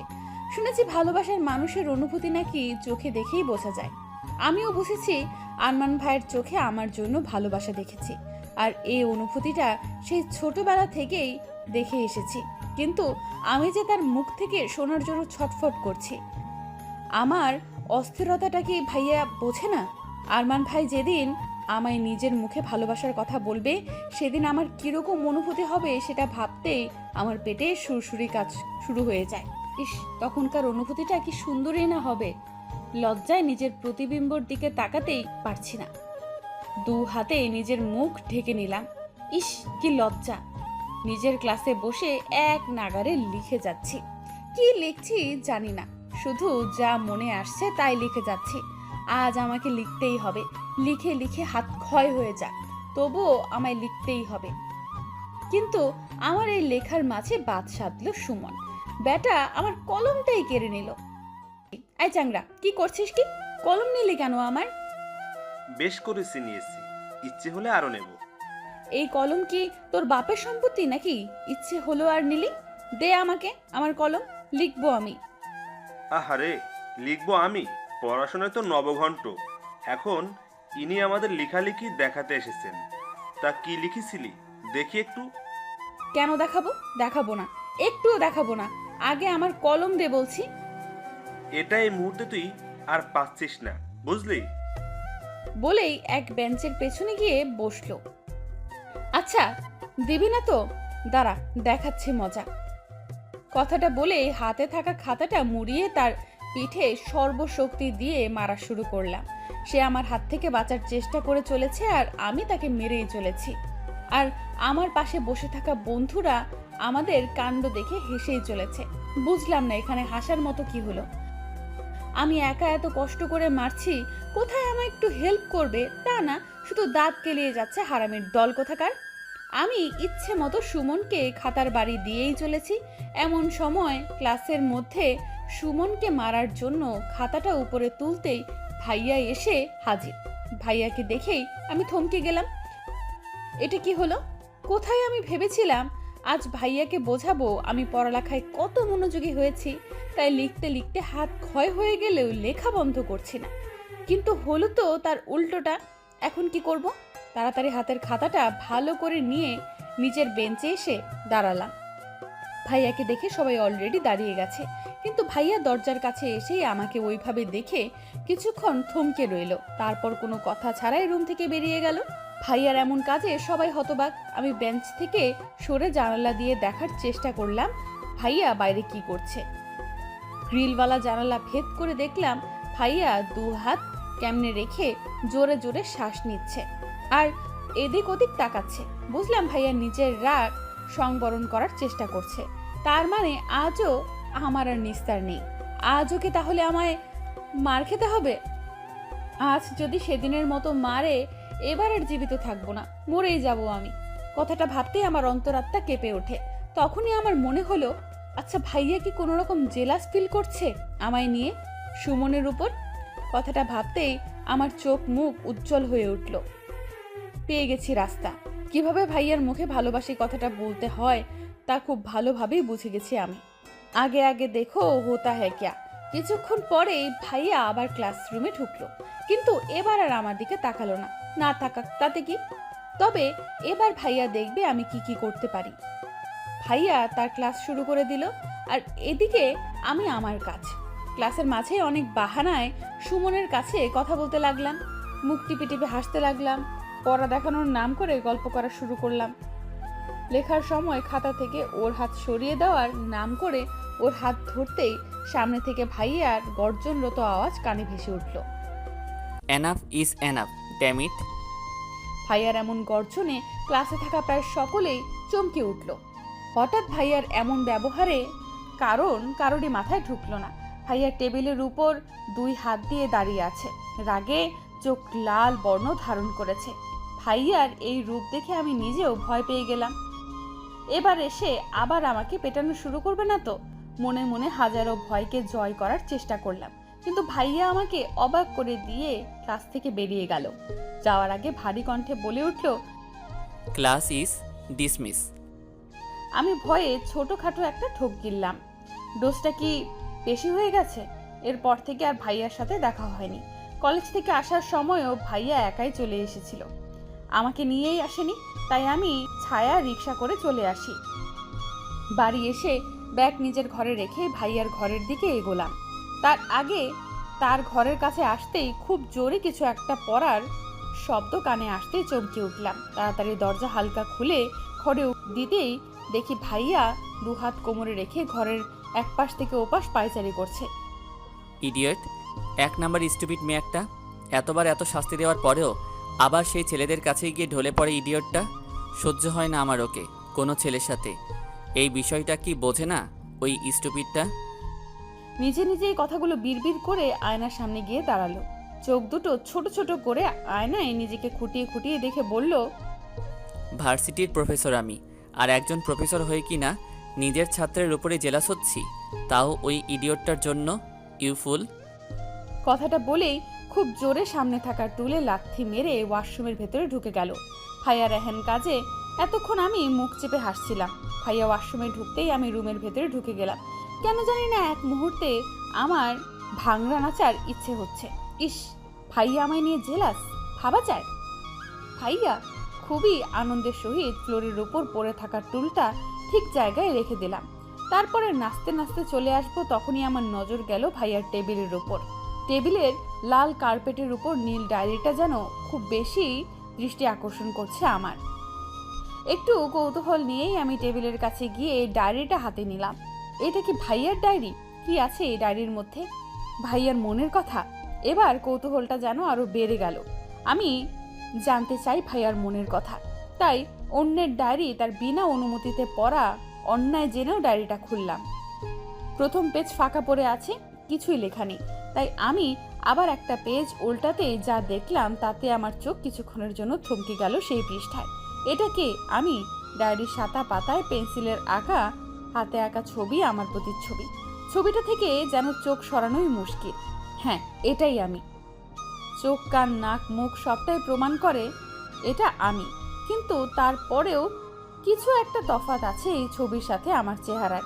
কিছু তো একটা পার্থক্য আছে, কিন্তু সেটা কি? খুব নিখুঁতভাবে দেখতে লাগলাম ছবিটাকে। এই ছবি আর আমার চেহারার কি অমিল রয়েছে? হ্যাঁ, পেয়েছি, অমিল আছে, অনেক অমিল আছে। আর সেই অমিলটা হচ্ছে ভালোবাসার। ছবিটা খুব ভালোবাসার সাথে অঙ্কন করা হয়েছে। এই চোখ শুধু চোখ নয়, এই চোখে যে হাজারো মায়ায় ভিড়। আচ্ছা, আমার চোখে কি আদৌ এতটা মায়া আছে? আমার তো মনে হয় না আছে। আর এই ঠোঁটের কোণে লেগে থাকা মৃদু হাসিটা, এ যেন কোনো সাগরের ঢেউ। আমার হাসি কি সত্যি এতটা সুন্দর? আচ্ছা, এই আমি কি আরমান ভাইয়ের মনের আমি? ভাইয়ার মনে আমার এতটা সৌন্দর্য বিরাজ করে? চোখের কোণ বেয়ে জল গড়িয়ে পড়ল। কতটা ভালোবাসলে মানুষ এতটা নিখুঁতভাবে কারো প্রতিচ্ছবি আঁকতে পারে? আমার কৌতূহল আবারও বেড়ে গেল। ভাইয়ার বুকে আমার জন্য ভালোবাসার পরিমাণ জানার আগ্রহ আরও বেশি বেড়ে গেল। তাই আমি আবার একটা পেজ উল্টালাম, আর ওই পেজে যা দেখলাম তা দেখার পর আমার হার্টবিট কিছুক্ষণের জন্য থমকে গেল। নিজেকে আর আটকে রাখতে পারলাম না, শব্দ করে কেঁদেই দিলাম। ডায়েরির সাদা কাগজে বড় বড় অক্ষরে লেখা, ভালোবাসি মিতু। এই লেখাটা দেখে মনে হচ্ছে ভাইয়া যেন আমার সামনে চিৎকার করে বলছে, ভালোবাসি মিতু, খুব খুব বেশি ভালোবাসি তোকে। তুই আমার ঘরে কি করছিস? আমার সেই চিরচেনা চমৎকার কণ্ঠটা শুনে আমি চট করে পিছু ফিরে তাকালাম। ভাইয়া টাওয়াল হাতে দাঁড়িয়ে আছে। হয়তো চোখে মুখের লাল আভাটা দূর করার জন্যই চোখ মুখে পানি দিয়েছে। আমার হাতে নিজের ডায়েরিটা দেখে চোখ মুখ শক্ত করে ধমক দিয়ে উঠল। তুই জানিস না কারো অনুমতি ছাড়া তার ডায়েরিতে হাত দিতে নেই? মিনিমাম এই কমন সেন্সটুকু তোর নেই? ভাইয়া আমাকে বকেই যাচ্ছে, কিন্তু আমি তার কথা শোনার মতো অবস্থায় নেই। নিজের অজান্তেই হাত থেকে ডায়েরিটা পড়ে যায়। নিজেকে আর ধরে রাখতে পারলাম না। দৌড়ে গিয়ে ভাইয়ার বুকে ঝাঁপিয়ে পড়ে হাউমাউ করে কাঁদতে লাগলাম। আজ এত সুখ সুখ কেন লাগছে আমার? যেন পৃথিবীর সব সুখ এসে এই বুকে বাসা বেঁধেছে, আর আমি এই বুকের একমাত্র অধিকারিণী। সত্যি আমি খুব ভাগ্যবতী। এমন ভালোবাসার মানুষ কয়জনই বা পায়? ভাইয়া হয়তো আমার এমন কাজে বুদ্ধিহীন হয়ে গেছে, হয়তো ভাবতে পারিনি আমি এমন কিছু করব। এতটা সুখের মাঝেও আমি অনুভব করলাম ভাইয়া ধীরে ধীরে তার হাত তুলছে, হয়তো আমায় নিজের সাথে আরো গভীরে জড়িয়ে নেওয়ার জন্য। তাই আমি আরো শক্তভাবে তার বুকে মাথা গুজে দিলাম। এমন সময় বড়মা কণ্ঠ কানে ভেসে এলো। বড়মার ডাক শুনে আমি ছিটকে দূরে সরে গেলাম। নিজের চোখ মুখ মুছে স্বাভাবিক হওয়ার চেষ্টা করলাম, কিন্তু ভাইয়া এখনো ওইভাবেই দাঁড়িয়ে আছে, যেন এখনো তার ঘোর কাটেনি। কিছুক্ষণের মধ্যেই বড়মা ঘরের ভেতরে ঢুকলো। আরমান তাড়াতাড়ি রেডি হয়ে। আমাকে দেখেই বড়মা কথা বলা থামিয়ে দিল। আমি মাথা নিচু করে আছি আর ভাবছি, বড়মা যদি জিজ্ঞেস করে আমি এখানে কি করছি, তাহলে কি উত্তর দেব? কিন্তু আমাকে অবাক করে দিয়ে বড়মা আমাকে এড়িয়ে আরমান ভাইয়ের দিকে তাকালো। আরমান তাড়াতাড়ি রেডি হয়ে নে, আমরা বেরোবো। এবার মনে হয় ভাইয়ার ধ্যান ভাঙলো। হালকা কেশে বলে উঠল, কোথায় যাওয়ার কথা বলছো? সেটা না হয় গেলেই দেখতে পাবি। এখন তাড়াতাড়ি রেডি হয়ে নে, তো সময় নেই। আমি কোথাও যাচ্ছি না। আমি এখানে তোর কোনো মতামত নিতে আসিনি, তোকে বলতে এসেছি। তুই যাচ্ছিস মানে যাচ্ছিস, আর কোনো কথা শুনতে চাই না আমি। বলেই বড়মা ঘর থেকে বেরিয়ে যেতেই ভাইয়া পা দিয়ে খুব জোরে বেডের লাথি মেরে চোখ মুখ শক্ত করে আমার দিকে তাকালো। আর আমি এই শব্দে কেঁপে উঠলাম। বুঝলাম না বড়মা বাইরে যেতে বলেছে, তা নিয়ে এত রাগ করার কি আছে? সামান্য বাইরেই তো যেতে বলেছে। সেসব যাক, আমি এবার মাথা নিচু করে ঘর থেকে বেরিয়ে আসলাম। রাগের মাথায় আবার আমাকেই না মেরে বসে। রাত 8টা। বসার ঘরে বসে সবাই মিলে একসাথে জবার সিরিয়াল দেখছি। দেখতে দেখতে বিরক্ত বোর্ডটা চরম পর্যায়ে পৌঁছেছে। কিন্তু আমার মা এই জবার মারাত্মক ফ্যান, একটা এপিসোডও মিস করে না। তার সাথে রিপিট টেলিকাস্ট তো আছেই। উফ, কিভাবে যে মায়ের ব্রেনের জিনিসটা সহ্য করে কে জানে। তবে আমার টেনশন হচ্ছে ভাইয়াদের নিয়ে। এখন অবধি এলো না কেন তারা? সে কখন বড় আব্বু, বড় মা, আমার বাবা আর ভাইয়া বেরিয়েছে, কিন্তু এখন অবধি ফিরল না। কি করছে এতক্ষণ যাবৎ বাইরে? আমার ভাবনা শেষ হতে না হতেই দরজার কলিং বেল বেজে উঠল। আমি দৌড়ে গিয়ে দরজা খুলে দিলাম। হ্যাঁ, ভাইয়ারাই এসেছে। দরজা খোলার সাথে সাথে ভাইয়া ভেতরে ঢুকে সোজা উপরে নিজের ঘরে চলে গেল। চোখে মুখে বেশ গাম্ভীর্যতা ফুটে উঠেছে। ভাইয়ার পিছু পিছু বাকি সবাই ভেতরে ঢুকলো। বাবা, বড় আব্বু, বড় আম্মু গিয়ে সোফাতে বসতেই আমি দৌড়ে রান্নাঘরে গেলাম ওদের জন্য পানি আনতে। পানির ট্রেটা নিয়ে তাদের কাছে যেতে যেতেই বড় মা কথাটা কানে এলো। যাক বাবা, এতদিনে টেনশন ফ্রি হলাম। ছেলেটার বিয়েটা একেবারে ফাইনাল করেই এসেছি। কথাটা শুনতেই আমি থমকে গেলাম, মাথা কাজ করা বন্ধ করে দিল। কি বলছে কি বড় মা? তার মানে তারা ভাইয়ার জন্য মেয়ে দেখতে গিয়েছিল। ভাইয়া তাহলে বিয়ে করতে যাচ্ছে, তাও আবার অন্য কাউকে। আমার হাত পা কাঁপাকাঁপি শুরু হয়ে গেল, যেন এক্ষুনি হাতের গ্লাসগুলো পড়ে যাবে। কি রে, পানি নিয়ে আয়, খুব পিপাসা পেয়েছে তো। কথায় আমার ধ্যান ভাঙলো। হাতে থাকা ট্রে তাদের সামনে ধরতেই তারা পানির গ্লাস তুলে নিল, শুধু বড় মা ছাড়া। আমি পানির ট্রেটা টেবিলের উপরে রেখে সবার পেছনে এসে দাঁড়ালাম, যেন কারোর নজর আমার উপর না পড়ে। সবাই ভাইয়ার হবু বউকে নিয়ে কথা বলছে, সে কত সুন্দর, সে কত স্মার্ট। কিন্তু এসব শুনে যে আমার বুকটা দুমড়ে মুচড়ে যাচ্ছে সেটা কারোর নজরে পড়ছে না। নিজেকে আর আটকাতে পারলাম না, সবার আড়াল হয়ে ওখান থেকে চলে এলাম। ভাইয়ার নামের সাথে জুড়ে দেওয়া অন্য মেয়ের নাম, এই জিনিসটা যেন আমার একদমই সহ্য হচ্ছে না। মনের মধ্যে আবার হাজারো অভিযোগ জমা হলো ভাইয়ার বিরুদ্ধে, তাই ছাদে চলে এলাম। আজ আবার এই আকাশকে আমার অভিযোগ শুনতে হবে। কেন কেন ভাইয়া আমার সাথে এমনটা করলো? ভাইয়া তো ওখানে ছিল, তাই না? তার সামনে সবাই তার বিয়ে ঠিক করলো, অথচ সে কিছুই বলল না। হয়তো ওই মেয়ে খুব বেশি সুন্দর, তাই তো আমার কথা ভুলেই গেছে। ও কান্না পাচ্ছে, ভীষণ কান্না পাচ্ছে। আমি কি করে অন্যের সাথে ভাইয়াকে সহ্য করব? সামান্য নাম শুনতেই তো আমার বুক ফেটে যাচ্ছে। এখন কি করব আমি? কান্না ছাড়া যে আর কিছুই অবশেষ রইল না আমার। আপন মনে আকাশের দিকে তাকিয়ে কেঁদেই চলেছি, তখনই নিজের পেটে কারো হাতের স্পর্শ পেয়ে চমকে উঠলাম। মুহূর্তেই ওই হাত টেনে পিঠ তার বুকে ঠেকালো। বুঝতে বাকি রইল না এই হাতের মালিককে। রাগে মাথার রক টকবক করা শুরু করলো, আর সহ্য হলো না। আমি ভাইয়ের দিকে ঘুরেই দুই হাতে তার বুকে ধাক্কা দিয়ে নিজের থেকে সরিয়ে দেওয়ার চেষ্টা করলাম, কিন্তু পারলাম না। বরঞ্চ ও আমাকে আরো গভীরভাবে নিজের কাছে জড়িয়ে নিল। আমি তার বুকে ধাক্কা দিয়ে নিজেকে ছাড়ানোর চেষ্টা করেই যাচ্ছি। ছাড়ো আমাকে, কেন এসেছো এখানে? কষ্ট দিয়ে সেটাতে মলম লাগাতে? সেটাতে আবার পুরনো দিনের অভ্যাস এটা, কিন্তু এই ফর্মুলায় কোনো কাজে আসবে না। তুমি খুবই বাজে একটা লোক। যদি বিয়ে অন্য কাউকেই করার ছিল তাহলে কেন কেন আমার এত কাছে আসতে? আমার শরীর কি তোমার কাছে সস্তা মনে হয়? শুধুমাত্র তোমার সায়ে আজ আমি তোমায় এতটা ভালোবেসে ফেলেছি। এত অপমান সহ্য করেও আমি শুধু তোমাকেই ভালোবেসেছি। তোমার মুখের ভালোবাসি কথাটা শোনার জন্য ছটফট করেছি। এত কিছু হয়েছে শুধুমাত্র তোমার জন্য। কেন এত আশকারা দিয়েছো আমায়? ভালো যদি নাই বাসবে তাহলে কেন ভালোবাসার মানেটা শেখালে আমায়? কেন এত কষ্ট দিচ্ছ? সহ্য হচ্ছে না আমার। ভেতর থেকে দুমড়ে মুচড়ে ভেঙে পড়ছি আমি। দয়া করে আর কষ্ট দিতে এসো না, আর সহ্য করার ক্ষমতা নেই আমার। এক নাগারে কথাগুলো বলেই কান্নায় ভেঙে পড়লাম তার সামনে। এতে তার কি ভাবান্তর হলো বলতে পারবো না, কিন্তু হঠাৎই কানের কাছে কারো উষ্ণ শ্বাস অনুভব করলাম। ম্যাজিক দেখবি মিতো? ফিস ফিস করে কথাটা বলেই ভাইয়া আমার দিকে তাকালো, আর আমি তার কথার মানে বুঝতে না পেরে ফ্যাল ফ্যাল করে তার চোখের দিকে তাকালাম। এটা কি মজা করার সময় যে ও আমায় এখন ম্যাজিক দেখাতে চাইছে? আমি কি বাচ্চা মেয়ে নাকি যে ম্যাজিক দেখেই আমি সব কষ্ট ভুলে যাব? এসব ভাবনার মাঝেই আমি অনুভব করলাম আমি হাওয়ায় ভাসছি। ভালো করে খেয়াল করে দেখলাম ভাইয়া আমায় কোলে তুলে নিয়েছে। কি করতে চাইছে কি ভাইয়া? কিছুই তো বুঝতে পারছি না। বসার ঘরে বসে থাকা সকলে আমাদের দিকে অবাক চোখে তাকিয়ে আছে। সকলের এমন চাহনি আমায় বেশ অস্বস্তিতে ফেলছে, যার কারণে আমি বারবার নিচু গলায় ভাইয়াকে আমায় নিচে নামাতে বলছি, কিন্তু ভাইয়ার তাতে কোনো হেলদোল হচ্ছে না। ও নিজের মতোই আমায় কোলে নিয়ে সবার সামনে দিয়ে বাড়ির বাইরে চলে এলো। পেছন থেকে বাবার বড় আব্বু বড় আম্মু অনেক ডাকার পরেও সে শুনলো না। আমি ভেবে পাচ্ছি না কি হচ্ছে আমার সাথে, কি করতে চাইছে ভাইয়া, আর কোথায় বা যাচ্ছি আমরা।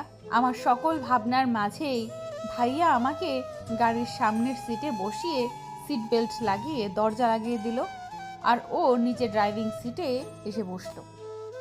কোথায় যাচ্ছি আমরা? চেহারায় রাগে ভাব এনে কথাটা বললাম, কিন্তু তাতে কোনো কাজ হলো বলে মনে হলো না।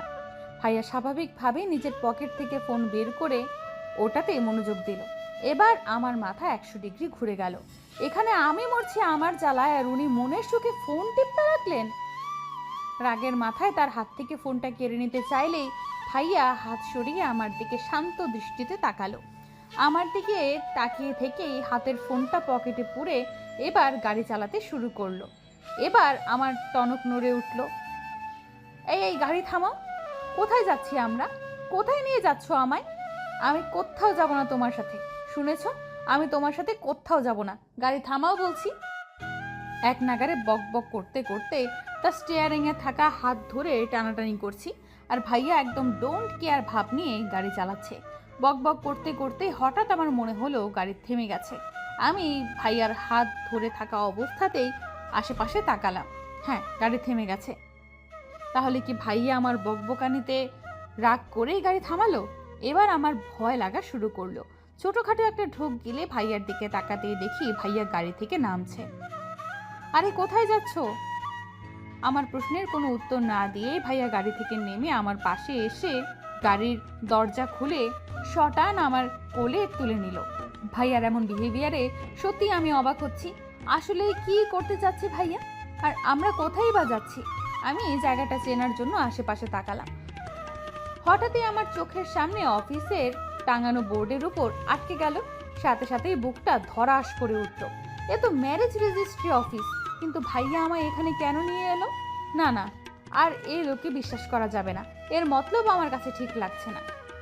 তাই নিজের শরীরের সর্বশক্তি দিয়ে নিজের হাত পা ছোড়াছুড়ি শুরু করে দিলাম। ছাড়ো আমায়, আমি কোথাও যাব না। আমায় এখানে কেন নিয়ে এসেছো? আমি যাব না তোমার সাথে, ছাড়ো বলছি আমায়। হাত পা ছোড়াছুড়ি করেও কোনো লাভ হলো না। ভাইয়া খুব শক্তভাবে আমায় ধরে অফিসের ভেতরে ঢুকলো। ও ভেতরে ঢুকতেই দুজন ছেলে ওর সাথে এসে দাঁড়ালো। আমি এই দুজন ছেলেকে চিনি, আরমান ভাইয়ের বেস্ট ফ্রেন্ড রনি আর পিয়াস। ছোট থেকে খুব ভালো বন্ধু এরা। ওরা কাছে আসতেই আরমান ভাই তাদের উদ্দেশ্যে বলে উঠল, সব রেডি তো? হ্যাঁ, সব অ্যারেঞ্জমেন্ট হয়ে গেছে। আরে আমি কাজী সাহেবকেও রেডি করে রেখে দিয়েছি, শুধু তোদের আসার অপেক্ষা ছিল। রনি ভাইয়ার কথা শুনে আমার ভয় আরো দ্বিগুণ বেড়ে গেল। একটা ঢোক গিলে ভাইয়ার দিকে তাকালাম। পিয়াস ভাইয়া আর আরমান ভাইয়ের কোলে দেখে দাঁত কেলিয়ে বলে উঠল, কিরে ভাই, শেষমেশ ভাবিকেও তুলে নিয়ে চলে এলি? অত কথা বাদ দে, আর নিজেদের কাজে মন দে। বলেই আমার একটা চেয়ারে বসিয়ে দিল। আমার সামনে একজন উকিল কালো কোট পরে বসে আছে। ভাইয়া তাকে উদ্দেশ্য করে বলে উঠল, কাগজপত্র সব রেডি? হ্যাঁ হ্যাঁ, শুধু সাইনটা করে দিলেই হয়ে যাবে। বলেই উকিল মহাশয় ভাইয়ার সামনে কিছু একটা কাগজ আর একটা কলম এগিয়ে দিল। ভাইয়া কলম হাতে নিতেই আমি একটা ঢোক গিললাম। আজ তো ঢোক গিলে গিয়েই আমার পেট ভরাতে হবে দেখছি। আরে আমি তো ভুলেই গিয়েছিলাম, এত কিছুর মধ্যে তো আমার ডিনারটাই হয়নি। আমি হয়তো একাই একজন যে বিপদে পড়লে খাওয়ার কথা মনে পড়ে। খাওয়ার কথা মনে পড়তে আমার প্রচণ্ড রকম খিদে পেল। খিদে পেট চোচো করতে লাগলো, কিন্তু নিজের খিদেটাকে এই মুহূর্তে দমন করে ভাইয়ার দিকে মনোযোগ দিলাম। ভাইয়া হাতে কাগজ নিয়ে সাথে সাথে সাইন করে দিল। তার সাথে রনি ভাই আর পিয়াস ভাইও বুঝলাম তারা সাক্ষী হিসাবে সাইন করলো। এবার এলো আমার পালা। ভাইয়া আমার দিকে তাকাতেই আমার বুক ধক করে উঠল। অলরেডি আমার হাত পা কাঁপাকাঁপি শুরু হয়ে গেছে। কি করব কিছুই বুঝে উঠতে পারছি না। পালাবো নাকি? কিন্তু তার জন্যও তো হাত পা চলার দরকার। আমার তো হাত পা কিছুই কাজ করছে না। ভয়াতুর দৃষ্টিতে ভাইয়ার দিকে তাকালাম। ভাইয়া আমার কাছেই এগিয়ে আসছে। আমার কাছে এসেই পেপারটা আমার সামনে তুলে ধরলো। সাইন কর। না, আমি সাইন করব না বলেই আমি মুখ ঘুরিয়ে নিলাম। কি করে করব সাইন? যতই আমি আরমান ভাইকে ভালোবাসি না কেন, তবুও আমার জীবনে আমার বাবা মার প্রায়োরিটিটা অনেক বেশি। তাদের না জানি আমি কি করে বিয়ে করে নিতে পারি। আমি চাই আরমান ভাইকে বিয়ে করতে, কিন্তু এভাবে নয়। পরিবারের সম্মতিতে বাবা মাকে সামনে রেখে বিয়েটা করতে চাই। বাবা মারও তো কত ইচ্ছে আছে আমার বিয়ে নিয়ে। আমি কি করে তাদের এইভাবে ঠকাতে পারি? আমার কান্না পাচ্ছে, ভীষণ কান্না পাচ্ছে। ভাইয়া যদি আমায় বিয়েই করতে চায় তো কথাটা সবার সামনে কেন বললো না? এইভাবে সবার আড়ালে বিয়ে করার মানে কি? এইসব ভাবনার মাঝেই আমি অনুভব করলাম আমার চেয়ার দুলছে। হঠাৎ এমন কিছু হওয়ায় কিছুটা ভরকে গেলাম। কিন্তু নিজেকে সামলে নিয়ে বুঝলাম ভাইয়া আমাকে তার দিকে ঘুরিয়ে দুই পাশে চেয়ারের হাতল হাতে রেখে একদম আমার মুখের কাছে মুখ এনে বলল, সাইন করবি নাকি আমি ওই মেয়েকে গিয়ে বিয়ে করে নেব যার সাথে আমার বাবা মা আমার বিয়ে ঠিক করেছে? 5 কলেমা 3 বার কবুল আর 101 টাকা দেন মোহরে আমাদের বিয়েটা সম্পূর্ণ হলো। এই মুহূর্তে নিজেকে পৃথিবীর সবচেয়ে বড় স্বার্থপর বলে মনে হচ্ছে যে নিজের সুখের জন্য বাবা মাকে এভাবে ঠকালো। বাড়িতে গিয়ে কিভাবে সবার সামনে দাঁড়াবো আমি? কিভাবে তাদের জানাবো আরমান ভাইকে পাওয়ার লোভে আমি তাদের শখ আহ্লাদকে জলাঞ্জলি দিয়ে এসেছি? তারা কি সহ্য করতে পারবে এটা? বাবা মাকে কি করে বলবো যে তাদের মেয়ে এতটা স্বার্থপর হয়ে গেছে? খুব কান্না পাচ্ছে আমার, খুব। আমার সাথেই কেন এমন হয় আমি বুঝি না। যেখানে আরমান ভাইকে দিয়ে করার খুশিতে আমার লাফানো উচিত, সেখানে আমি কিনা বাবা মাকে কি জবাব দিব সেই ভাবনায় বিভোর। আমার ভাবনার মাঝে আরমান ভাই আমায় কোলে তুলে নিলেন। বুঝতে পেরেছি এই লোক আজ আমায় আর হাঁটতেই দেবে না। সেই কখন থেকে শুধু কোলে চড়েই বেড়াচ্ছি ছোট বাচ্চাদের মতো। আমি কি হাঁটতে পারি না নাকি? আমি অসহায় দৃষ্টিতে ভাইয়ার দিকে তাকালাম। ভাইয়া প্লিজ নিচে নামাও, আমায় বাড়ির লোক এভাবে দেখলে আমায় অস্বস্তিতে পড়তে হবে, প্লিজ। আমি আমার মিনতির সুরও বুঝি তার কান অবধি গেল না। সে নিজের মতোই হেঁটে চলেছে। কিছুক্ষণের মধ্যে বাড়িতে ঢুকতেই দেখলাম সকলে এখনো ঘরেই বসে আছে। সবার চোখে মুখে চিন্তার ছাপ। নিশ্চয়ই আমাদের জন্যই চিন্তা করছিলেন। কিন্তু মুহূর্তেই আরমান ভাইয়ের কোলে আমায় দেখেই চিন্তার ছাপটা বদলে গিয়ে সবাই অবাক চোখে আমাদের দিকে তাকালো। আরমান ভাই সবার সামনে এসে আমার কোল থেকে নামিয়ে দিল। আমি মাথা নিচু করে দাঁড়িয়ে আছি। আমাদের দাঁড়িয়ে থাকতে দেখে আব্বু বলে উঠল, এটা কিরকম আচরণ আরমান? এত রাতে কোথায় গিয়েছিলি তোমরা? বিয়ে করতে। আরমান ভাইয়ের এমন সোজা সাপটা কথায় আমার হার্ট ফেল হওয়ার জোগাড়। এই লোকের কি একটুও ভয় করছে না? কি বলছিস কি আরমান? যা বলছি সত্যি বলছি। এসবের মানে কি? পাগল হয়ে গেছিস তুই? এখানে তোর বিয়ে ঠিক হয়ে গেছে আর তুই কিনা মিতুকে বিয়ে করে নিয়ে ঘরে ঢুকলি। আমাদের একবারও জানানোর প্রয়োজন বোধ করলি না? বাবা বিয়েটা ঠিক করার সময় যখন তোমরা আমার মতামত নেওয়ার প্রয়োজন বোধ করনি, তখন আমিও বিয়ে করার সময় তোমাদের মতামত নেওয়ার প্রয়োজন বোধ করলাম না। আরমান ভাইয়ের এই কথাটার মাঝেই আমার মা সামনে এসে দাঁড়ালো। এইসব কি শুনছি মিতু? তুই এতটা নিচে নেমে গেলি? এরকমটা করতে লজ্জা হলো না? নিজের ভাই সমতুল্য কাজিনকে তুই বিয়ে করে নিলি। তোকে আমি বলেই আমাকে মারার জন্য হাত তুলতে আরমান ভাই আমার সামনে এসে দাঁড়ালো। মায়ের দেওয়া চরটা তার বাহুতে গিয়ে লাগলো। আরমান সরে দাঁড়া তুই। আজ আমি এই মেয়েকে মেরেই ফেলবো। কাকিমা ভুলে যেও না তুমি কার গায়ে হাত তুলতে যাচ্ছ। সে এখন আমার বিয়ে করা স্ত্রী, আর আমার স্ত্রীর গায়ে হাত তোলার অধিকার আমি কাউকে দেইনি। আমি ওর মা, আমার অধিকার আছে ওর উপর। কিন্তু ওর স্বামী আর স্ত্রীর উপর সর্বপ্রথম অধিকার তার স্বামীর থাকে। কথাটা শেষ হতে না হতেই আরমান ভাইয়ের গালে খুব জোরে একটা চর বসলো। চরটা আর কেউ নয়, বড় মা মেরেছে। নাটক করছিস সেখানে? সার্কাস চলছে? আরে তুই যদি একটা রাস্তার পাগলকে বিয়ে করে নিয়ে আসতি, তাকেও আমি সম্মানে বরণ করে ঘরে তুলতাম। কিন্তু এই অপায়া মেয়েকে কখনো আমি এই বাড়ির বউ হিসেবে মানব না। এই মেয়ে তোর জীবন ধ্বংস করে দেবে।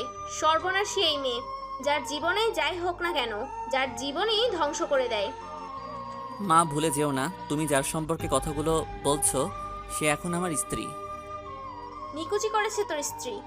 মানি না এই অপায়াকে তোর স্ত্রী হিসেবে। তোকে আমি বারবার বলেছিলাম এই মেয়ের থেকে দূরে থাক, দূরে থাক। এই মেয়ে তোর জীবন ধ্বংস করে দেবে। জন্মের পর থেকে শুধু ধ্বংসই করে এসেছে।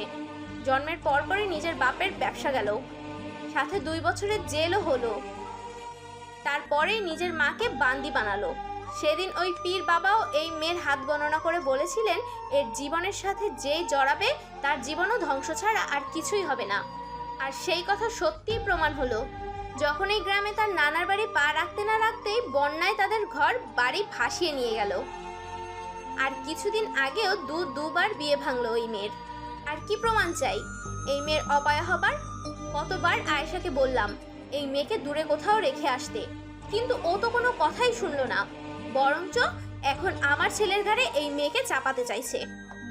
কিন্তু মা হয়ে নিজের ছেলের এত বড় ক্ষতি আমি কিছুতেই হতে দেব না। এই সর্বনাশীকে আমি কিছুতেই আমার ছেলের জীবনে আসতে দেব না।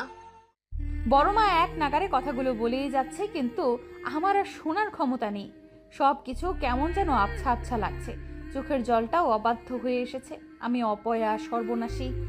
আজ বাবা মার এই অবস্থার জন্য আমি দায়ী। শুনেছিলাম আমি ছোট থাকতেই মায়ের একটা অ্যাক্সিডেন্টে মা দ্বিতীয়বারের মতো মা হওয়ার ক্ষমতা হারায়, কিন্তু সেটার জন্য যে আমি দায়ী সেটা কখনোই বুঝতে পারিনি। শুনেছিলাম বাবা খুব শখ করে আমার নামে কোম্পানি খুলেছিল, কিন্তু কারো দেওয়া ধোকার কারণে বাবার কোম্পানি ডুবে যায়, যার সাথে 2 বছরের জেলও হয়। এরপর বাবা না নতুন করে ব্যবসা শুরু করতে পেরেছিল, আর নাইবা কোনো জব পেয়েছিল। তখন থেকে এই বড় আব্বুর দয়ায় আমরা বেঁচে আছি। সব কিছু আমার জন্য হয়েছে, আমার পোড়া কপালের জন্য। হতে পারে দেখার দৃষ্টিভঙ্গি আলাদা, কিন্তু যা বলেছে তা তো সব সত্যিই বলেছে। আমি নানুবাড়ি যাওয়ার পর দিনই তাদের ঘর বাড়ি বন্যায় ভেসে যায়। তার মানে বড় মা ভুল কিছু বলেনি। আমি অপয়া, সর্বনাশী। আমার জীবনের সাথে যে জড়াবে তার জীবনই ধ্বংস হয়ে যাবে। নিজের অজান্তেই যে কখন 1 পা 2 পা করে ছাদে চলে এসেছি বুঝতেই পারিনি। হাত পা অবশ হয়ে আসছে, দাঁড়িয়ে থাকার শক্তিটুকুও নেই। ছাদের মাঝখানে হাঁটু গেড়ে বসে পড়লাম। কাঁদতে ইচ্ছে করছে, চিৎকার করে কাঁদতে ইচ্ছে করছে আমার। এতদিন আমার জন্য সবার জীবন নষ্ট হয়ে এসেছে, আর এখন আরমান ভাইয়ের জীবনও আমার সাথে গেছে। তার কিছু ক্ষতি হয়ে যায় না তখন? না, তার কিছু হয়ে গেলে যে আমি নিজেকে ক্ষমা করতে পারবো না। আমি কি করে তার ক্ষতির কারণ হতে পারি? ভালোবাসি তাকে, নিজের থেকেও বেশি ভালোবাসি। তার জন্য সব কিছু করতে পারি, সব কিছু। হঠাৎই মনে হলো কেউ আমার পাশে হাঁটু গেড়ে বসলো। আমার কাঁধে হাত রাখতেই আমি ঘুরে আরমান ভাইকে জড়িয়ে ধরে হাউমাউ করে কেঁদে উঠলাম। নিজের মনকে হালকা করার খুব জরুরি এখন আমার। ভাইয়া আমায় জড়িয়ে ধরে মাথায় হাত বোলাতে লাগলো, হয়তো কিছু বলতে যাবে, কিন্তু তার কিছু বলার আগেই আমি বলে উঠলাম, আজ আমায় নিজের করে নেবে আরমান ভাই? আমার কথায় আমার মাথায় হাত বোলানো তার হাত থেকে থমকে গেল। আমি এমন কিছু বলবো হয়তো আশা করেনি, কিন্তু আমি চাই আজ তাকে নিজের করে পেতে, নিজের সব কষ্টকে ধুয়ে মুছে নিংড়ে ফেলতে। আরমান ভাই প্রায় অনেকক্ষণ ধরেই নীরবতা পালন করছে, আর আমি তার বুকে মাথা রেখে তার বুকের থুকপুক শব্দটা শুনছি। আজ বুকে শুধু হতাশায় ধরা দিচ্ছে। আজ আরমান ভাইয়ের এই হতাশার কারণটাও আমি। সব কিছুর জন্য শুধু আমিই দায়ী, শুধুই আমি। আমার এই ভাবনায় বিচ্ছেদ ঘটিয়ে আরমান ভাই হঠাৎ করেই আমায় কোলে তুলে নিচের দিকে যাওয়া শুরু করলো, আর আমি চুপচাপ তার বুকে মাথা রেখে বুকের হতাশাগুলো গুনছি। কারণ আমি জানি আজ এই মুহূর্তটা শুধু তার আর আমার। এরপর কি হবে তা কালকের উপরেই নির্ভর করছে। প্রায় ভোর রাত, আমি আরমান ভাইয়ের বুকে মাথা রেখে শুয়ে আছি, আর ও আমায় এক হাতে জড়িয়ে বেঘুরে ঘুমাচ্ছে। ঘুমের মাঝেও আমায় জড়িয়ে রেখেছে, যেন ছেড়ে দিলেই কোথাও পালিয়ে যাব। কথাটা ভাবতেই আমার ঠোঁটের কোণে হাসির রেখা ফুটে উঠল। আমি মাথা তুলে তার দিকে তাকালাম। ইস, কি মায়া এই মুখে! ঘুমিয়ে থেকে যেন এই মায়া আরো বেশি বৃদ্ধি পেয়েছে।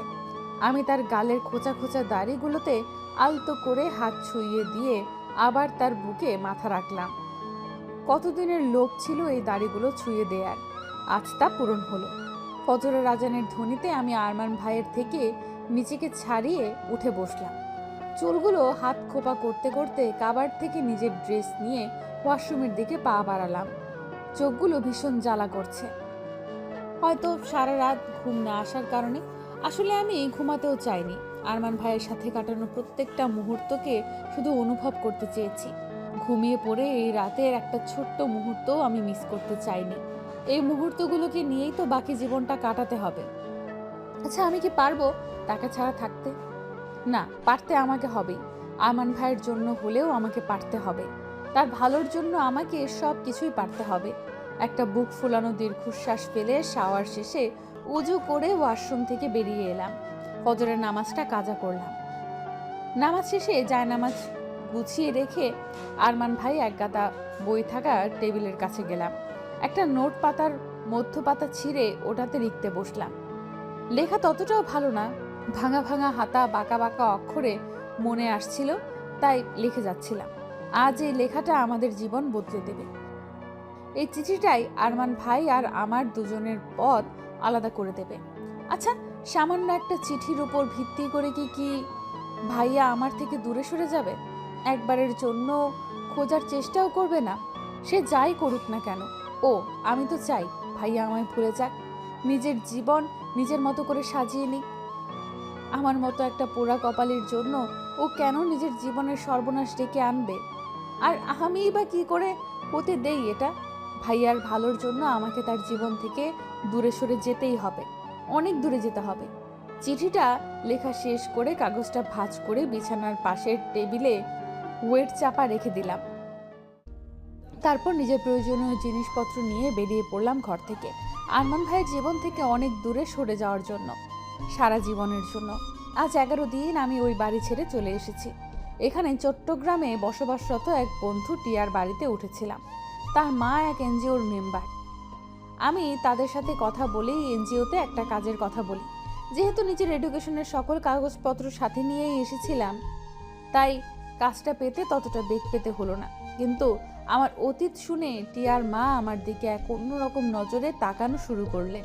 সেই নজর খুব সহজেই পড়ে নেওয়া যায়। নিজের লাভের জন্য তো আর অন্যের ক্ষতি করতে পারি না, তাই হাতে যতটুকু টাকা ছিল তার সব কিছু দিয়ে একটা ফ্ল্যাট ভাড়া নিয়েছিলাম। আজ আমি পুরো, আর আমার জন্য অন্য কারো কোনো ক্ষতি হবে না। কারো না। রাত 9, ল্যাম্পপোস্টের আলোয় রাস্তার ধার ঘেঁষে আনমনে হেঁটে চলেছি। এনজিওর একটা কাজে এলাকা এলাকা গিয়ে এই মিটিংয়ের মাধ্যমে সমাজের মানুষদের সামাজিক গুরুত্বপূর্ণ বিভিন্ন ধরনের পরামর্শ দিতে দিতে অনেকটা দেরি হয়ে গেছে। মেইন রোড দিয়েই এলাম। চাইলে রিক্সা ভাড়াও করে নিতে পারতাম, কিন্তু আমি এখনো আমার কাজের মাইনে পাইনি। আর আমার কাছে যতটুকু টাকা আছে সেটা দিয়ে আমায় পুরো মাস চলতে হবে। তাই টাকা বাঁচানোর জন্য ছোট্ট একটা পদক্ষেপ মাত্র এটা।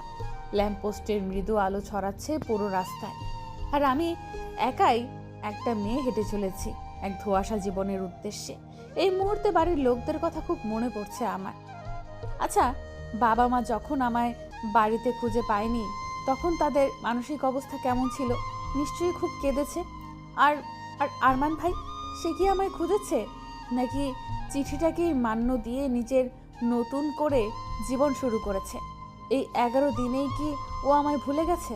আচ্ছা, আমার কথা মনে করে ও, নাকি সব কিছু আবেগ ভেবে উড়িয়ে দিয়েছে? চোখের কোণটা ঝাপসা হয়ে এলো। ডান হাতের উল্টো পিঠ দিয়ে চোখটা মুছতেই পেছনে খুব দ্রুত চলন্ত গাড়ির শব্দ পেলাম। ভয়ে পেছনে তাকিয়ে দেখি গাড়িটা খুব দ্রুত আমার দিকে এগিয়ে আসছে। মুহূর্তের মধ্যেই মনে হলো এখানে আমার থমকে যাবে। নিজের অজান্তেই নিজের হাতটাকে সাহারা ভেবে ডান হাত মুখের সামনে নিয়ে এসে বাঁচার চেষ্টা করলাম। কিন্তু এ কি, হঠাৎই মনে হলো গাড়ি আমার খুব কাছে এসে থেমে গেছে।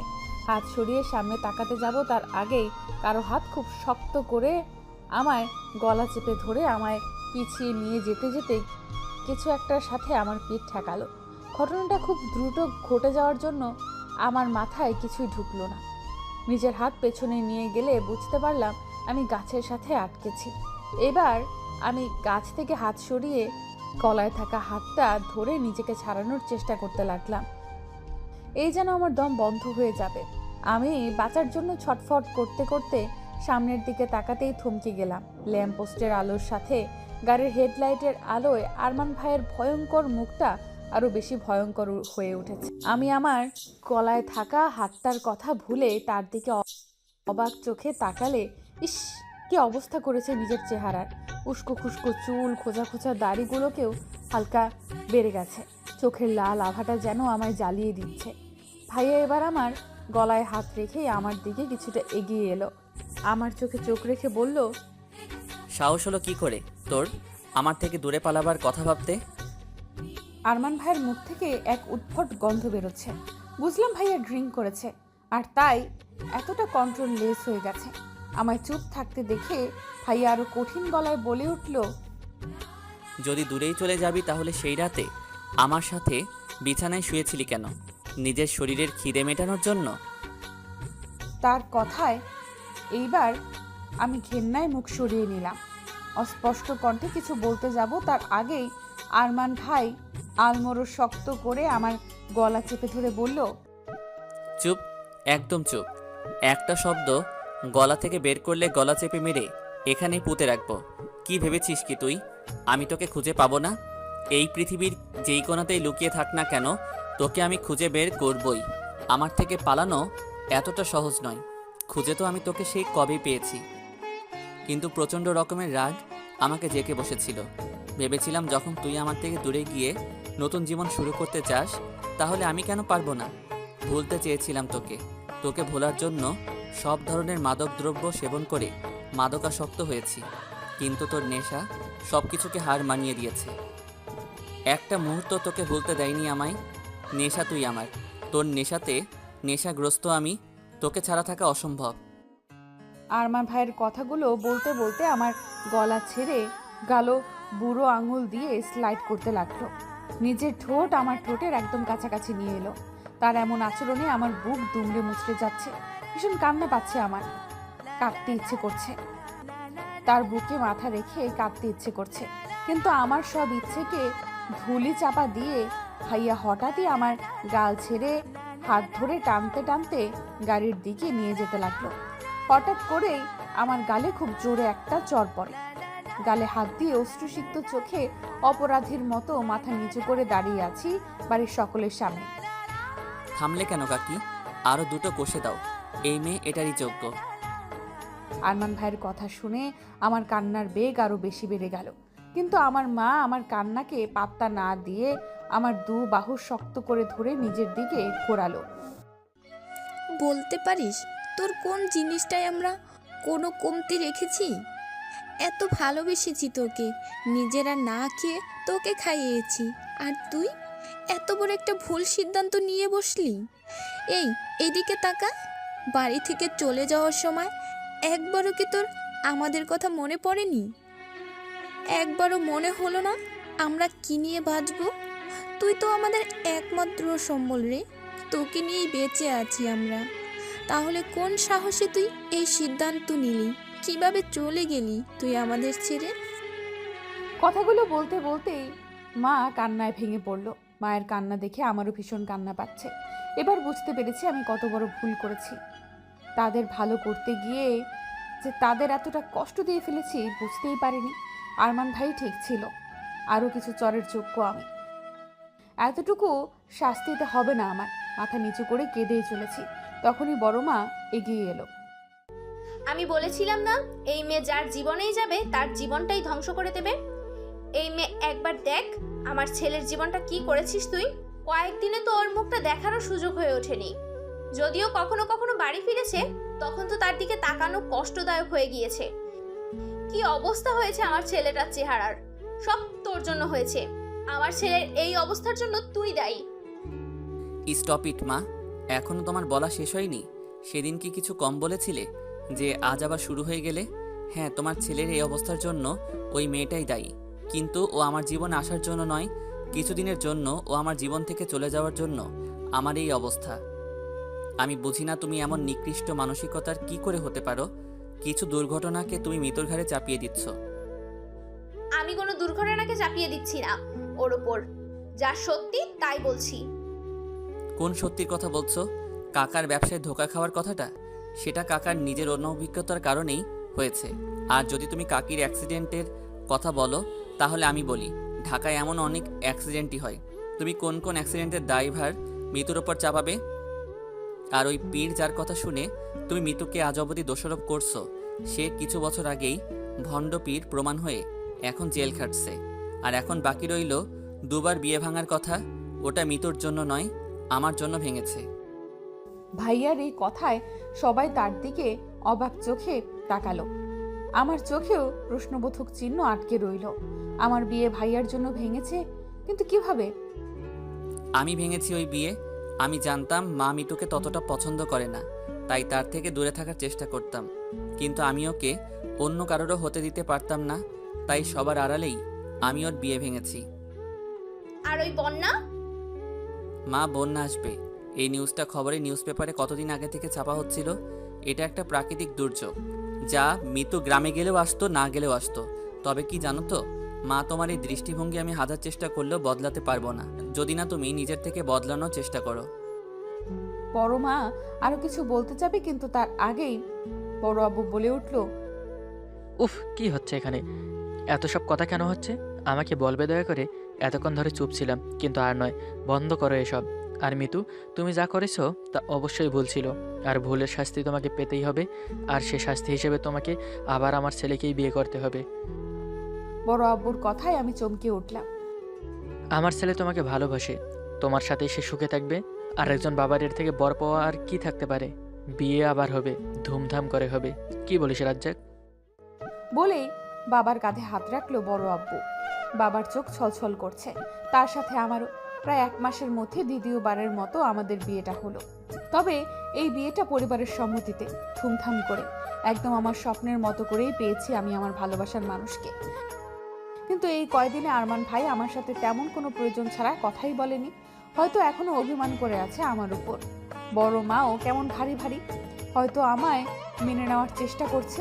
কিন্তু যেই কাজটা এতদিন ধরে হয়নি সেটা এত সহজে কি হতে পারে? তারপরও হয়তো নিজেকে বদলানোর চেষ্টা করছে। আমি এই মুহূর্তে লম্বা ঘুমটা টেনে আরমান ভাইয়ের ঘরে বসে আছি তার অপেক্ষায়। কিন্তু তার আসার এখনো কোনো নামগন্ধ নেই। নিশ্চয়ই বাইরে তার বন্ধুরা তাকে আটকেছে। বেচারার হাল বোধ হয় আজ তার বেহাল করে দিয়েছে। ভাইয়ার বেচারা মার্কা মুখটা ভাবতেই বেশ হাসি পাচ্ছে আমার। আনমনে তার কথা ভেবে হাসছি। ঠিক তখনই দরজা খোলার শব্দ কানে এলো। বুঝলাম ভাইয়া এসেছে। আমি উঠে তাকে সালাম করতে যাব, তার আগেই ভাইয়া সরে গেল। আমি অবাক চোখে তার দিকে তাকাতেই সে অন্যদিকে মুখ করে বলল, অনেক রাত হয়েছে, শুয়ে পড়ো। কথাটা বলেই ও বারান্দায় চলে গেল। তার এমন কথায় আমার ভীষণ কান্না পাচ্ছে। ভাইয়া কি তাহলে আর কোনো দিনও আমার সাথে কথা বলবে না? আমার একটা ভুলের জন্য আমায় এত বড় শাস্তি দেবে ও? থুর, নিকুচি করেছে তার শাস্তি, মানে না আমি কোনো শাস্তি টাস্তি। আজ তো তাকে আমার সাথে কথা বলতেই হবে। দেখি কি করে কথা না বলে থাকে। আমি আমার ভারী শাড়িটা 2 হাতে উঁচু করে ধরে বারান্দার দিকে অগ্রসর হলাম। আরমান ভাই উল্টো ঘুরে ব্যস্ত নগর দেখতে দেখতে সিগারেটের ধোঁয়া উড়াচ্ছে। ও মাঝে মাঝে স্মোক করত। আমি সেটাকে পরোয়া না করে সোজা তার সামনে গিয়ে রেলিংয়ে ঠেস দিয়ে দাঁড়ালাম। আমাকে হঠাৎই তার সামনে আসতে দেখে ব্রু কুচকে কিছুক্ষণ তাকিয়ে থেকে অন্যদিকে যাবে তার আগেই আমি আবার তার সামনে গিয়ে তার পথ আটকালাম। এবার হয়তো আরমান ভাই কিছুটা বিরক্ত হলো। ব্রু কুচকানোর সাথে সাথে দাঁতে দাঁত চেপে ধরে একদম আমার দিকে এগিয়ে এসে কিছু বলতে গিয়েও থেমে গেল। তার এগিয়ে আসাতে আমি কিছুটা ভয় পেয়ে পেছনে ঝুঁকে গেলাম। যার রাগ যদি চরটর মেরে বসে তখন। কিন্তু আরমান ভাই কিছু না বলেই আবার সেখান থেকে চলে আসবে, তখনই আমি তার ডান হাত চেপে ধরলাম। ভাই এবার প্রচন্ড মাত্রায় রেগে আমার দিকে এগিয়ে আসতে গেল, কিন্তু তার আগে আমি তার হাত আমার পেটের উপর রাখলাম। আমার এই কাজেও কিছুটা অবাক চোখে আমার দিকে তাকালো। তুমি যদি আমার সাথে কথা না বলো তাহলে কিন্তু আমরা তোমার উপর ভীষণ অভিমান করব। কথাটা বলে মুখ ফুলিয়ে তার দিকে তাকালাম। যদিও নিজের চেহারায় ইনোসেন্ট লুক নিয়েছিলাম, তারপরও আমার বুকের ভেতরে এক প্রকার তোলপাড় শুরু হয়ে গিয়েছিল।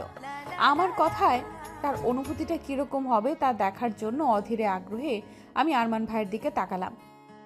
আরমান ভাই নিজের চোখে এক সাগর বিস্ময় নিয়ে একবার আমার দিকে আর একবার আমার হাতের দিকে তাকাচ্ছে।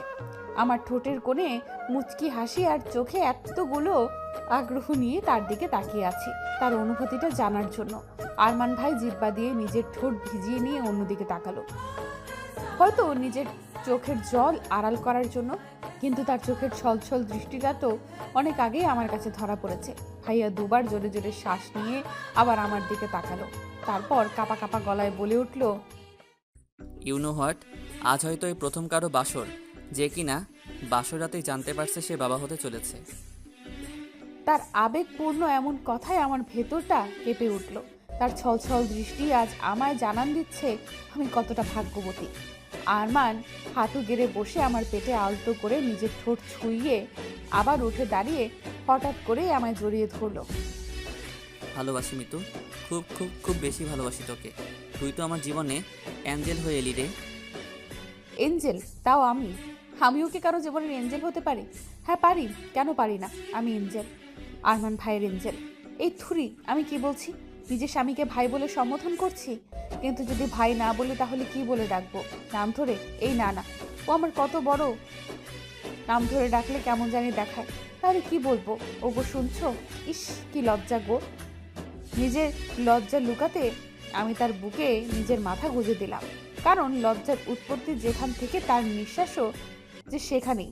বেঁচে থাক এইভাবেই হাজারো ভালোবাসা এই সমাজের দৃষ্টিভঙ্গি পেরিয়ে।